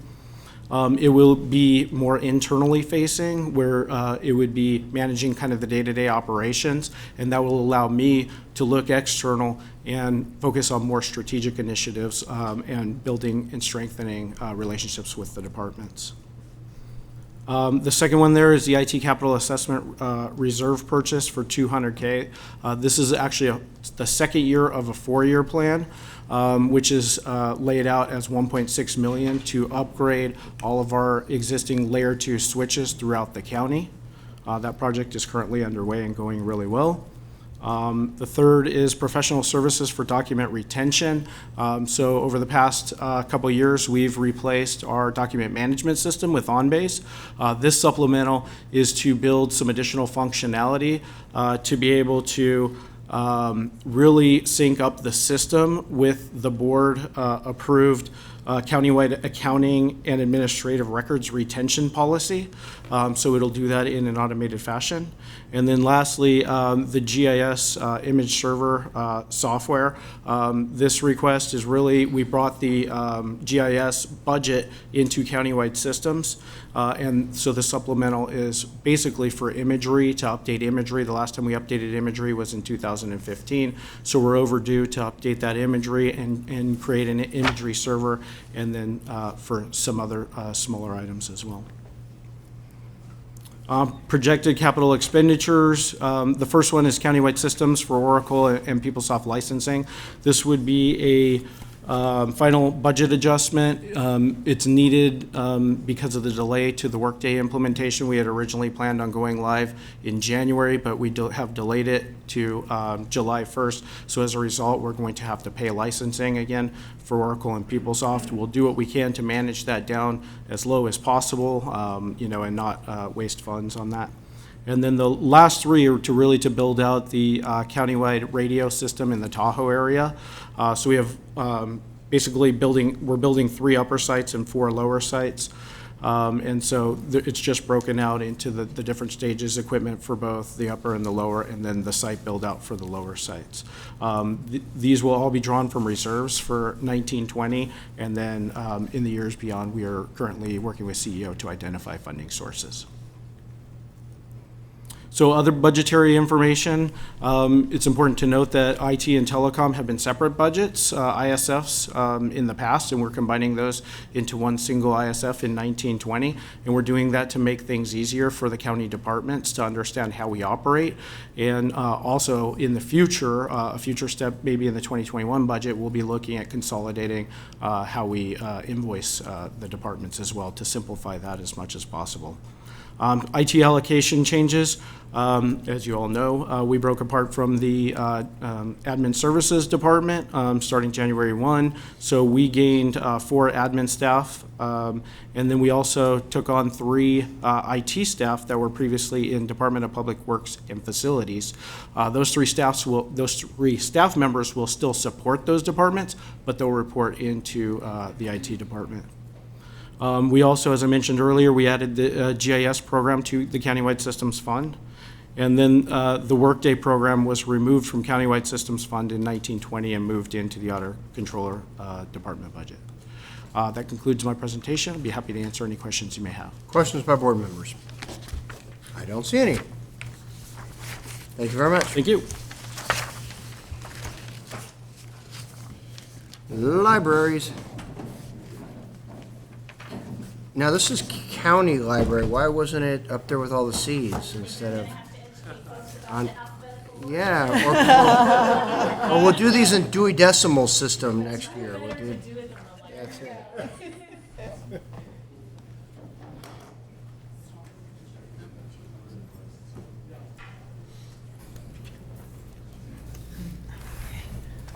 Good afternoon, Chair Euler, members of the board. My name is Vanessa Lieberman, and I'm the management analyst that supports our county libraries, led by Mary George. And click. The library currently has 51 funded positions, and that will remain unchanged for fiscal year 20. The department submitted budget for FY20 is approximately $200,000 under base budget due to the diligent and thorough review of salary and benefits by their senior ASO, Kelly Heikola. So at this time, I will turn over the remainder of the presentation to Library Department Head Mary George. Thank you, Vanessa. It's been a pleasure working with you this year. Thank you. Chair Euler, members of the board, Mary George, your Director of Library Services. Library administration is looking for opportunities to utilize technology for increased efficiencies, restoration of service hours, expanded programming, and containment of labor cost drivers. A community-driven strategic plan will be before your board in August or September. Strategic planning initiatives will be linked to the library's annual budget for your consideration. And library staff are currently building capacity on our literacy program to utilize potential state funding for a family literacy initiative. Your library recently completed a successful and complicated 2-year technology upgrade that touched every aspect of library services, including the public access catalog. Now is the time to build on that success and implement modern self-service machines with e-commerce and finish the automated materials handling system in the Rockland Library that's been on hold since 2010. Our supplemental reflects the money needed to provide that technology to your constituents. Adding the technology requested in this supplemental will help contain staffing costs, free staff from routine tasks, and allow staff to bring more library services out to our communities. The technology that we need now is what library users have come to expect from other library systems around us. The capital listed on this slide represents the library's facility maintenance and ADA needs. The numbers are projections based on a facilities master plan the library developed with facilities management and JK Architecture Engineering. Your libraries are not out of the woods. Stabilizing your library system remains our priority. There is a real need for frank discussion regarding how much your board is willing to support the library and how that fiscal support will be honored and appropriated annually by the CEO's office. Finally, I'd like to say Happy National Library Week. Thank you for your time and continued support, and I'm happy to answer any of your questions. Questions by board members? I don't see any questions. Thank you. Thank you.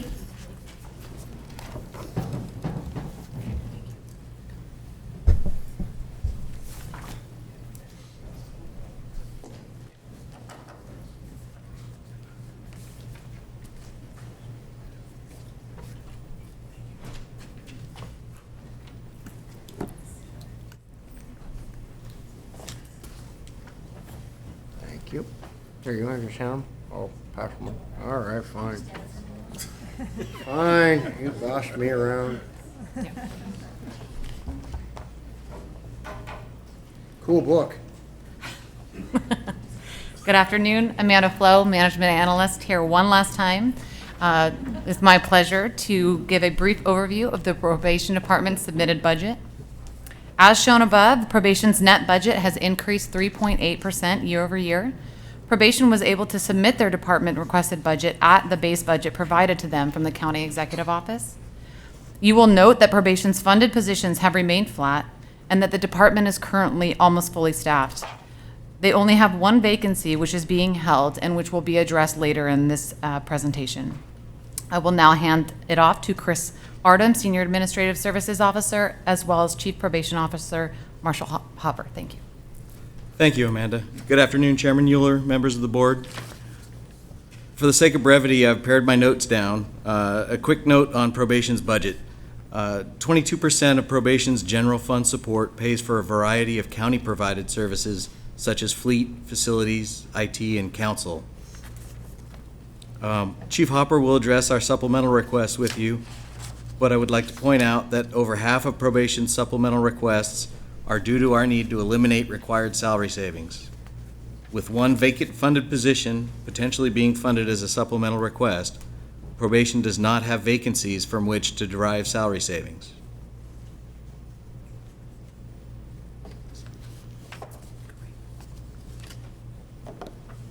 So I'm happy to entertain questions on our projected capital expenditures, but rather than discuss the 5-year projected capital expenditures, since none of them impact fiscal year 20's budget, I'd be happy to answer the questions. Otherwise, I'll go ahead and turn the remainder of the presentation over to Chief Hopper. I don't see any questions from my colleagues right now. Good afternoon. Chairman Euler, members of the board, I'm Marshall Hopper, your Chief Probation Officer. First off, I'd like to thank you for your commitment to public safety and serving our community. You know, Placer County is a wonderful place to live, work, and raise a family, and our probation management team and our dedicated workforce wants to ensure that it remains that way.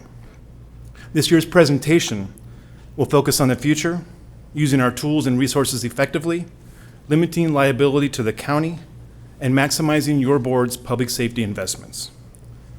Today, I will discuss some of our emerging issues, our department's priorities, and the relationship to our supplemental requests.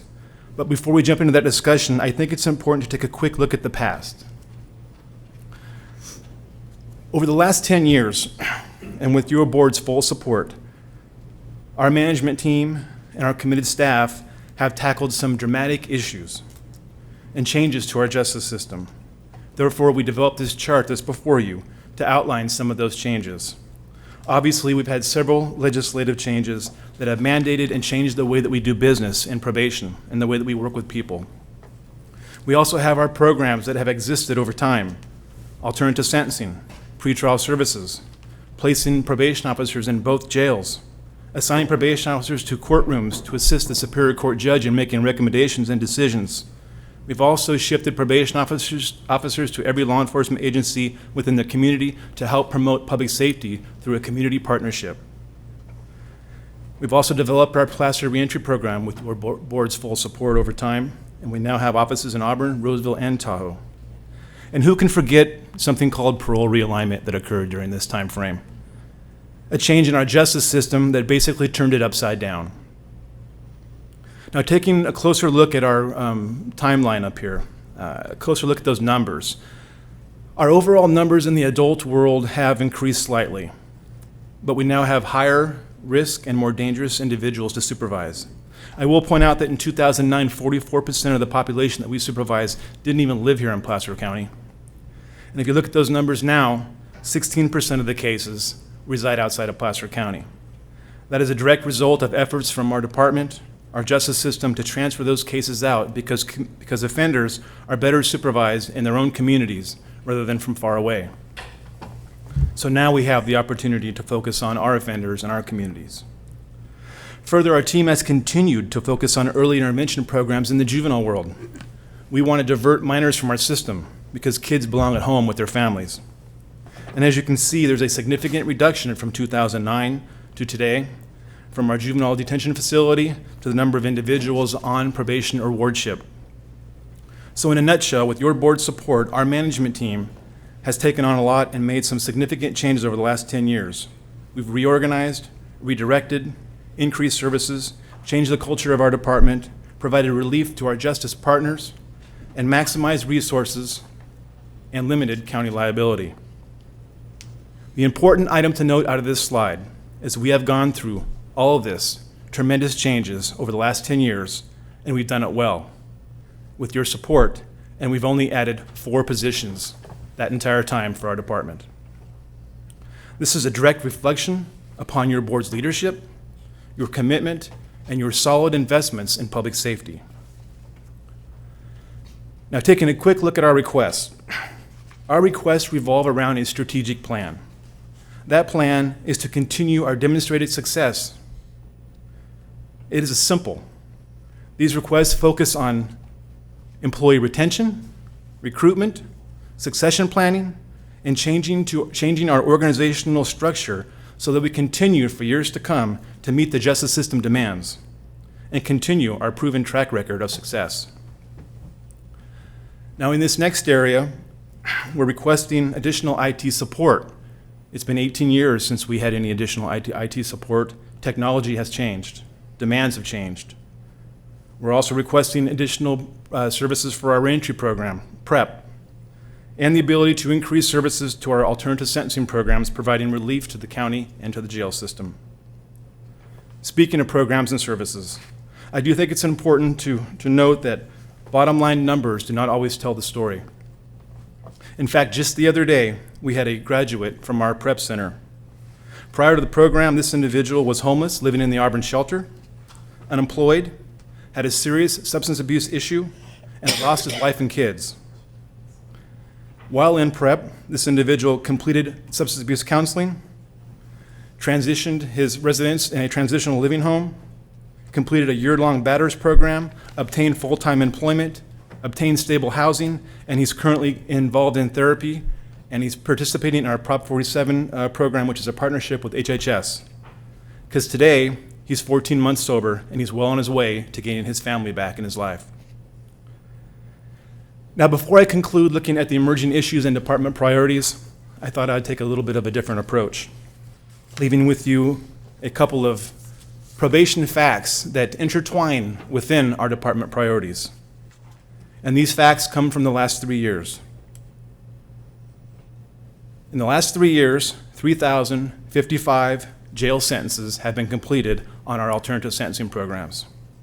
In the last 3 years, 550 people have successfully completed our reentry program. In the last 3 years, 1,335 people have successfully completed their term of supervision and are on their way to a better life. So for that, I thank you for your support. Because without your board support, I wouldn't be able to stand here today and share those kinds of numbers. Therefore, we are respectfully requesting your consideration and continued support into the future in your review of our supplemental package. I'd be happy to answer any questions that you have. Thank you. I don't see any questions by board members. Thank you, Marshall. Thank you. Public Works.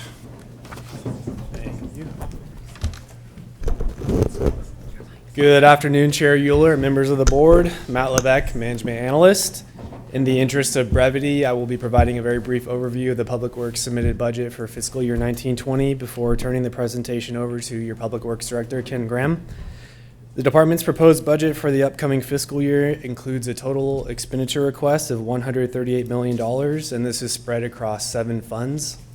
The largest of the funds is the road fund, which totals $100.3 million for fiscal year 1920 and funds the road maintenance and transportation and engineering divisions. Additionally, the department receives a $6.8 million general fund contribution. Of that $6.8 million, $3.8 is allocated toward road maintenance activities, and the remaining $3 million funds the administration, parks and grounds maintenance, and stormwater divisions. And with that, I will turn the presentation over to Ken. Great, thanks, Matt.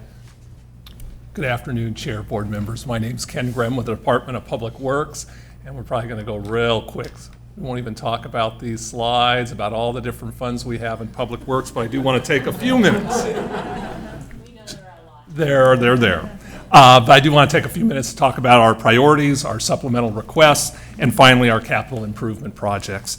Our priorities all align with your 9 critical success factors that you developed last year. The first 3 of these are included in yours and the County Executive Office's work plan for this year. The other 3, I think, really fit into the public serving infrastructure and amenities. Those are the Parks Master Plan, guiding parks for the next 10 to 20 years. The Placer Parkway Phase 1, which is a new highway segment, eventually going to go between Highway 65 and 9970. First phase goes between Highway 65 and Foothills. We're in the right-of-way acquisition phase and trying to finalize a funding plan with our partners that we can bring back to your board for consideration. The Sustainable Groundwater Management Act, we continue our groundwater modeling efforts, really providing the technical information, developing that technical information to have good policy discussions with our partners on the use of groundwater moving into the future. Bridge replacement projects, we have 5 projects that are going to be under construction this year. A large amount of resources being put towards bridge replacements in the county this particular year. Road maintenance and rehabilitation account, we're getting, thankfully for the voters of California, $7 million in new funding for road maintenance and rehabilitation. The vast majority of that being used for contract work, most of that being used to resurface roadways throughout the county. And then finally, we are experiencing a Tahoe region bus driver shortage, not alone in that. City of Reno, City of South Lake Tahoe, same issue, where we actually have some days where we have to cancel service because we don't have enough bus drivers to fill in the buses. We're looking at some incentive programs and some other things to bring forth to your board to try to minimize that chance and increase our ability to provide that service. So talking a little bit about supplemental requests, we got a host of them here, broken down into several groupings. Environmental utilities are the first few. We want to purchase a new hydro cleaner. We want to get a new project manager person to administer maintenance contracts. Over the years, we've increased our mileage and the amount of sewer customers we have and sewer pipe in the ground. We need to get more maintenance out there. Rather than hiring crews, we're looking at doing a little outsourcing with it, but we need someone to administer those contracts. All of that is funded by the wastewater fund, no general fund being looked at for that. On the transportation side, we're looking for 2 project manager types of people. One, we talked about $7 million in new contracted work. Somebody needs to make sure that gets done. Talking about having somebody that's dedicated to making those projects happen. Secondly, up in the Tahoe area, we're being asked to do a whole host of different things. Some of them are road related, some of them are not. We're maintaining sidewalks, we're maintaining parking lots, things that we cannot utilize our road funding for, but important, and your board has made those a priority up in the Tahoe area. So both of these we're utilizing existing positions. We just want to reclassify them to a position that can do this contract administration. For the Tahoe one, because some of that work is not road related, we are asking for approximately $100,000 general fund contribution for all those things that are non-road related. And then finally, in the stormwater program, we historically use student interns to do all the summer monitoring that were required for our permit. We find it very cost effective to do it that way. We've been doing that for years. Every year we have to ask for the supplemental to make it work, but it's the best dollar or the best bang for the buck going. Then we talk about parks. All the parks ones, they are supplemental requests. They are general fund. So these now are all general fund requests. The first page here, really all focused on our continuing programs we've been doing either for 1 year or many years. County fuel load reduction, equipment replacement, snow removal, whether it's at Squaw Valley Park, that's the first year, this year, that we've done that, as well as the Tahoe bike trails that we've been doing for a number of years. Those are all things we want to continue doing. We'll need the supplemental requests. We ask every year for those dollars to be able to continue those programs. In addition, we have a new segment of bike trail, Dollar Creek Bike Trail. Your board had a ribbon cutting on that last summer. Well, now we're looking at a modest increase in our maintenance costs, $7,500, to be able to maintain that moving into the future. Then we have our capital improvement projects in parks. We are working on a host of projects that are consistent with the Parks Master Plan that your board hasn't approved yet, but your board has seen some of that.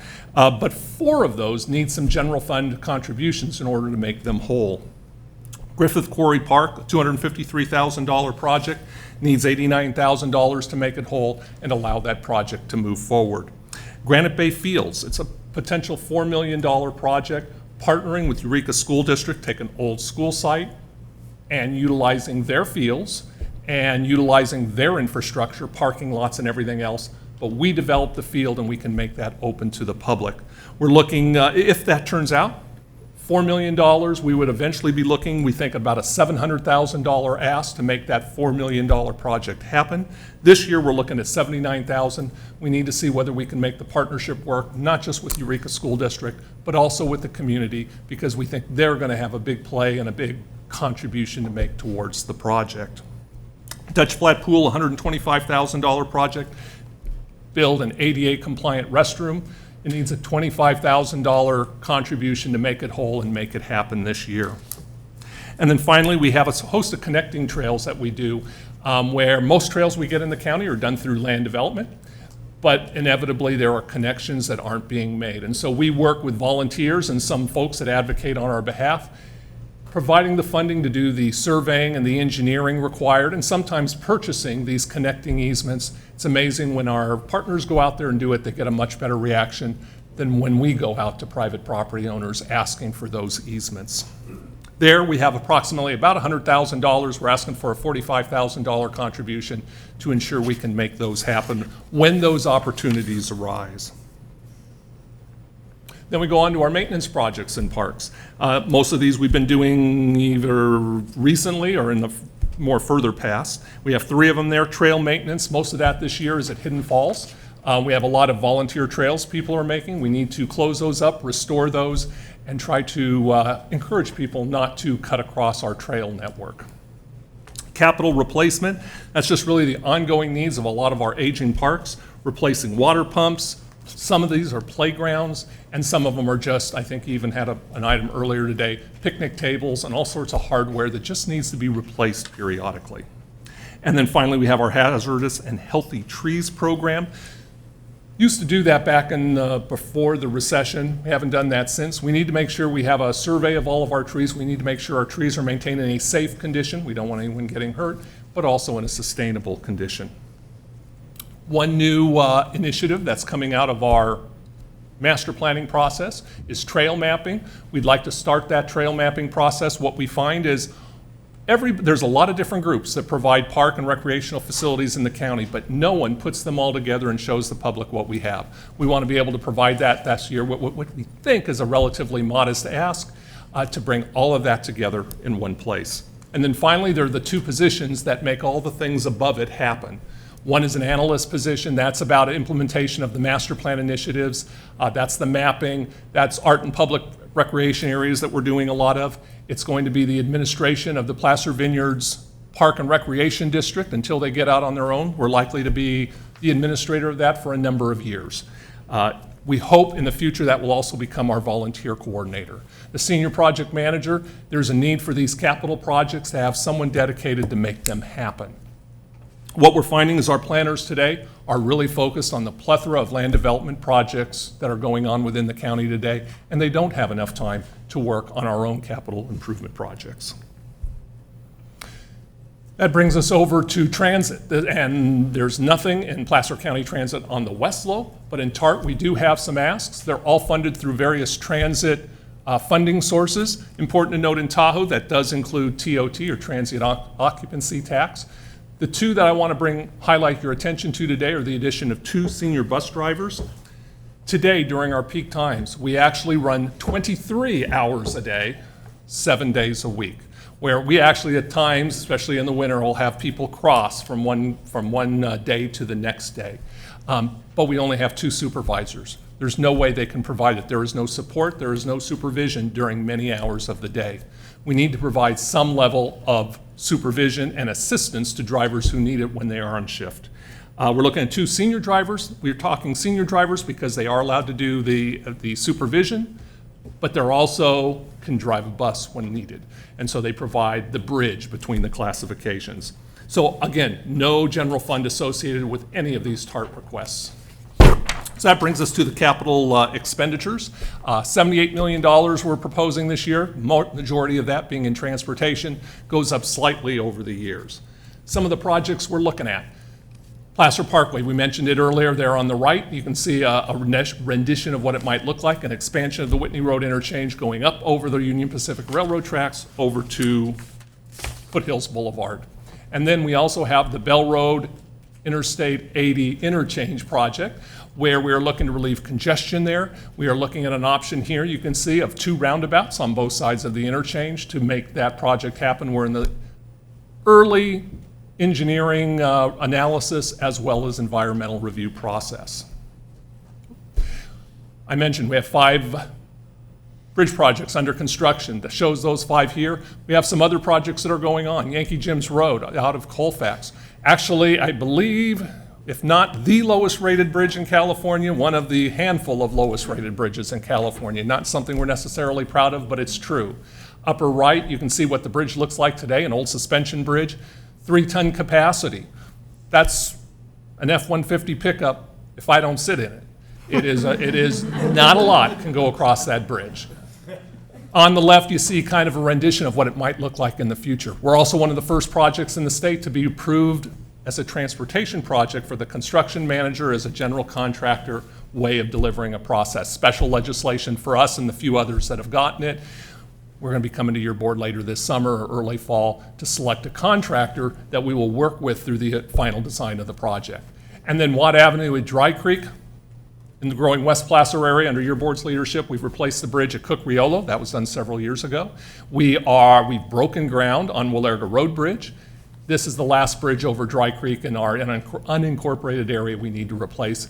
We've begun work and we're in early engineering and environmental review for that project. Tahoe, Dollar Creek Bike Trail, we talked about that. There's some photos there. We are working in conjunction with the Central Federal Lands Group of the Federal Highways Administration, as well as Tahoe Transportation District to deliver that project, a new bypass of the highway around Tahoe City, taking a lot of that traffic that doesn't want to go to Tahoe City, bringing it around the outskirts. Bridge is completed. Hopefully at the end of this year, we'll have the project or the new roadway open, although the project will not be complete yet by the end of this year. And then finally, or not finally, there's two things up there. Kings Beach Western Approach, we completed the project in the commercial core.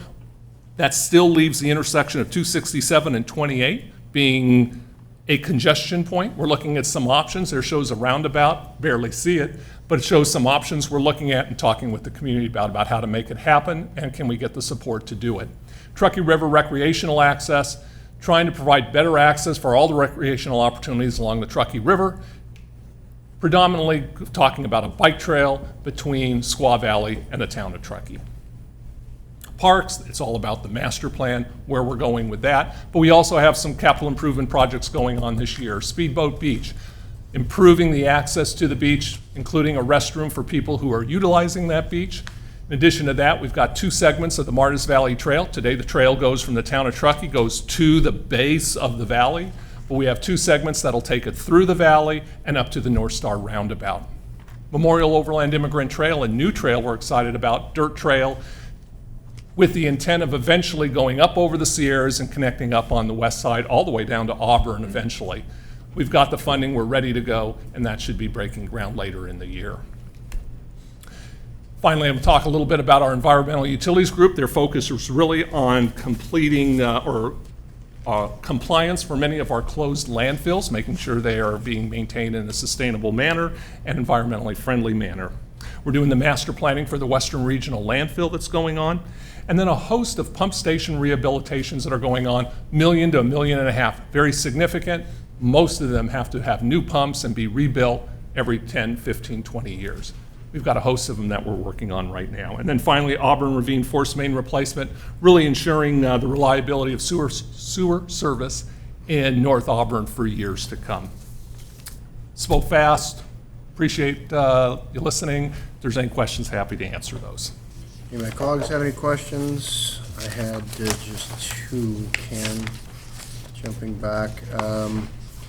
The Granite Bay Sports Field consultant, the sports feasibility, we have assumptions, I'm assuming, we have assumptions in there about field rentals generating revenue for us? I missed that.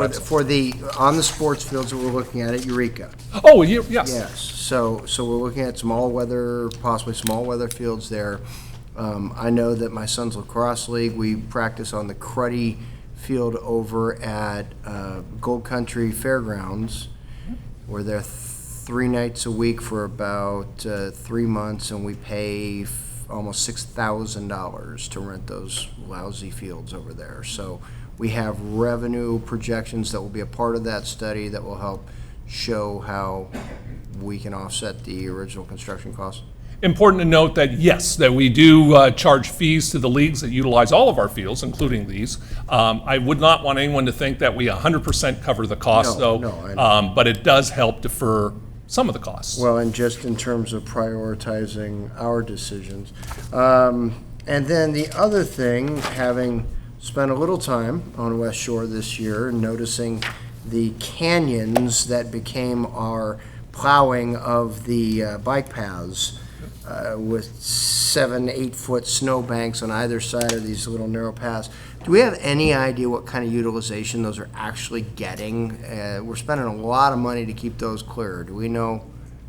And I do not have those numbers. I know people have been talking about it. I do also know, though, that people have been very excited that they've been able to utilize those. The exact numbers I do not have. In fact, that's a good point. As you do your further deliberations, we'll see what kind of numbers we can pull together, or surveys, or whatever we have that will help you make a decision in that regard. I mean, it's certainly a nice to have, but if we're not getting fairly, now, completely anecdotal, but I didn't see anybody on them when I was driving past several times over the winter.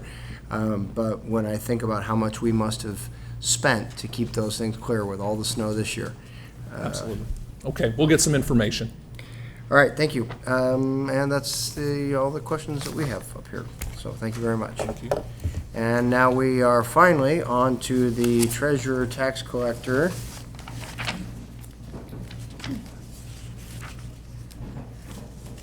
Our last budget item.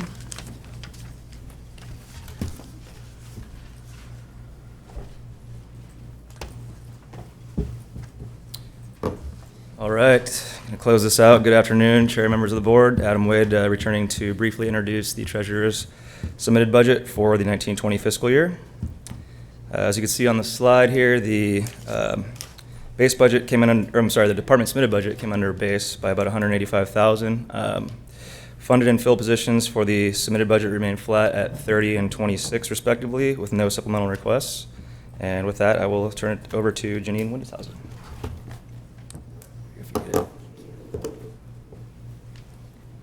Thank you. Thank you for still being here. I don't have any supplemental requests. As Adam noted, we're under budget. Frugal and prudent is your treasurer tax collector's office, and probably also boring. But the last year has been very, very challenging. The slide here shows that we have 26 positions filled. We're actually now 24 positions filled.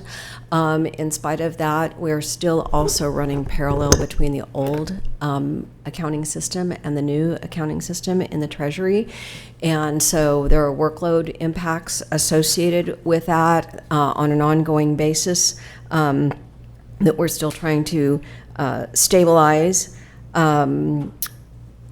We are working with Human Resources to fill those positions actively. We filled one of those positions, but in doing so, we just created another vacancy because it was a promotion from within. And I thought, oh my gosh, 6 positions, because I remember about 10 years ago, maybe more than that actually, 15 years ago, I had 7 people retire in a 12-month period. It took us 3 years to actually fill all of those positions, because when you fill from within, you create another one, and you can't go in with a plan and say, this is how I want to move all this. They have to be filled in succession in accordance with our civil service rules. However, I don't think, because of the way the positions are this year, that it's going to take as long to do that. More of those, it was a more vertical issue, if you will, at the time. The other thing I want to mention is that, of course, you heard from the assessor and the auditor today. The assessor talked about all of the assessment appeals. As you know, the assessor determines value and ownership, provides that information to the auditor. The auditor adds all of the tax charges and gives it to the tax collector to bill and collect. When there is a backlog uphill, it rolls downhill, as we say, over in the FAB building. And so what happens is that people have to continue, and businesses have to continue to pay their taxes at their current rate. And then the longer the time goes by, lapses, number of payment periods, means more corrections that we then have to go back to process refunds or rebill. Rebill if it's a higher rate, or if it's lower, then process a refund. So we're very much impacted by what happens in those other 2 offices, also on the financial side. And so while I don't have any supplemental requests, I'm hoping that you will take seriously any requests that they have, because of the way that we're affected. With that, I will just leave you with a reminder that tomorrow is the final due date for property taxes. So if you haven't paid, make sure that you do that by 5 p.m. tomorrow. And with that, I'd be glad to take any questions you might have. Any questions from Cheery Janine with paying property taxes? No, I don't see any questions. Thank you. Thank you. All right. Okay, having heard all of the individual departmental items, Todd, at this point, what are you looking for from us? Okay. Well, first off, I just want to recognize the budget staff, department directors today. I thought it was really well put together, and being flexible, I think, is another key here. This is really a starting point to give you an overview. I will tell you the requests, the capital requests and operating supplemental items were all the items that were presented to the budget office and put together. We're going to spend a significant amount of time subsequent to this date to work on what the impact of the individual funds are going to be. We'll be coming back to you in May with some general ideas about some recommendations. So just so you know, what you saw today was what the requests were. They weren't necessarily indicative of what those recommendations from myself in concert with staff will be. So more to come. I just want to give you a quick overview of what you're looking at. But I would anticipate if there's other questions, please share those with me. We'll get you those answers just based on the presentation you've seen. But be prepared to look at a number of more things regarding this budget in the coming months. Right. Questions or comments by my colleagues? Just quickly, I've talked with Todd. We historically, when we add up all of our departmental expenditures, we report out the sum total of everything that includes our internal fund transfers. And so essentially from a public reporting standpoint, we're reporting what looks like close to $1 billion when much of that is moving the same dollar from department to department internally. And so as we move forward, I've asked for perhaps we still need, obviously for cost accounting purposes, we still have to understand from an internal funds transfer standpoint where our money is coming from and going to internally. But I've asked that we look at beginning to change our total reporting of our annual budget to what is actually spent, as opposed to simply move from one department to another department and then going out the door, whether it's in the form of payroll or what have you, because we are doubling up on some of our counts, and it looks, to the outside world, like I said, it looks like we're spending $1 billion a year, when it's really not the case. So unless there are any concerns, I've asked them just to look at how we might be able to come up with a more accurate reflection of what is actually being spent on an annual budget, on an annual basis, as opposed to the sum total of all internal transfers and all the rest. Any thoughts? You okay with them kind of at least starting to pay some attention to that? Any thoughts on that? No, I think we can make really delineate out what's a transfer in, a transfer out versus what's an actual expense that's incurred in the county, because we do a lot of transfers between funds, and I think it's having a clear representation. We can reference that in the presentation materials in the future. Okay. All right. Been a long day. Thank you all very much for sticking with us. And at this time, there being no other business before the board for April 9th, we will adjourn and see y'all back here Thursday morning, 9 o'clock.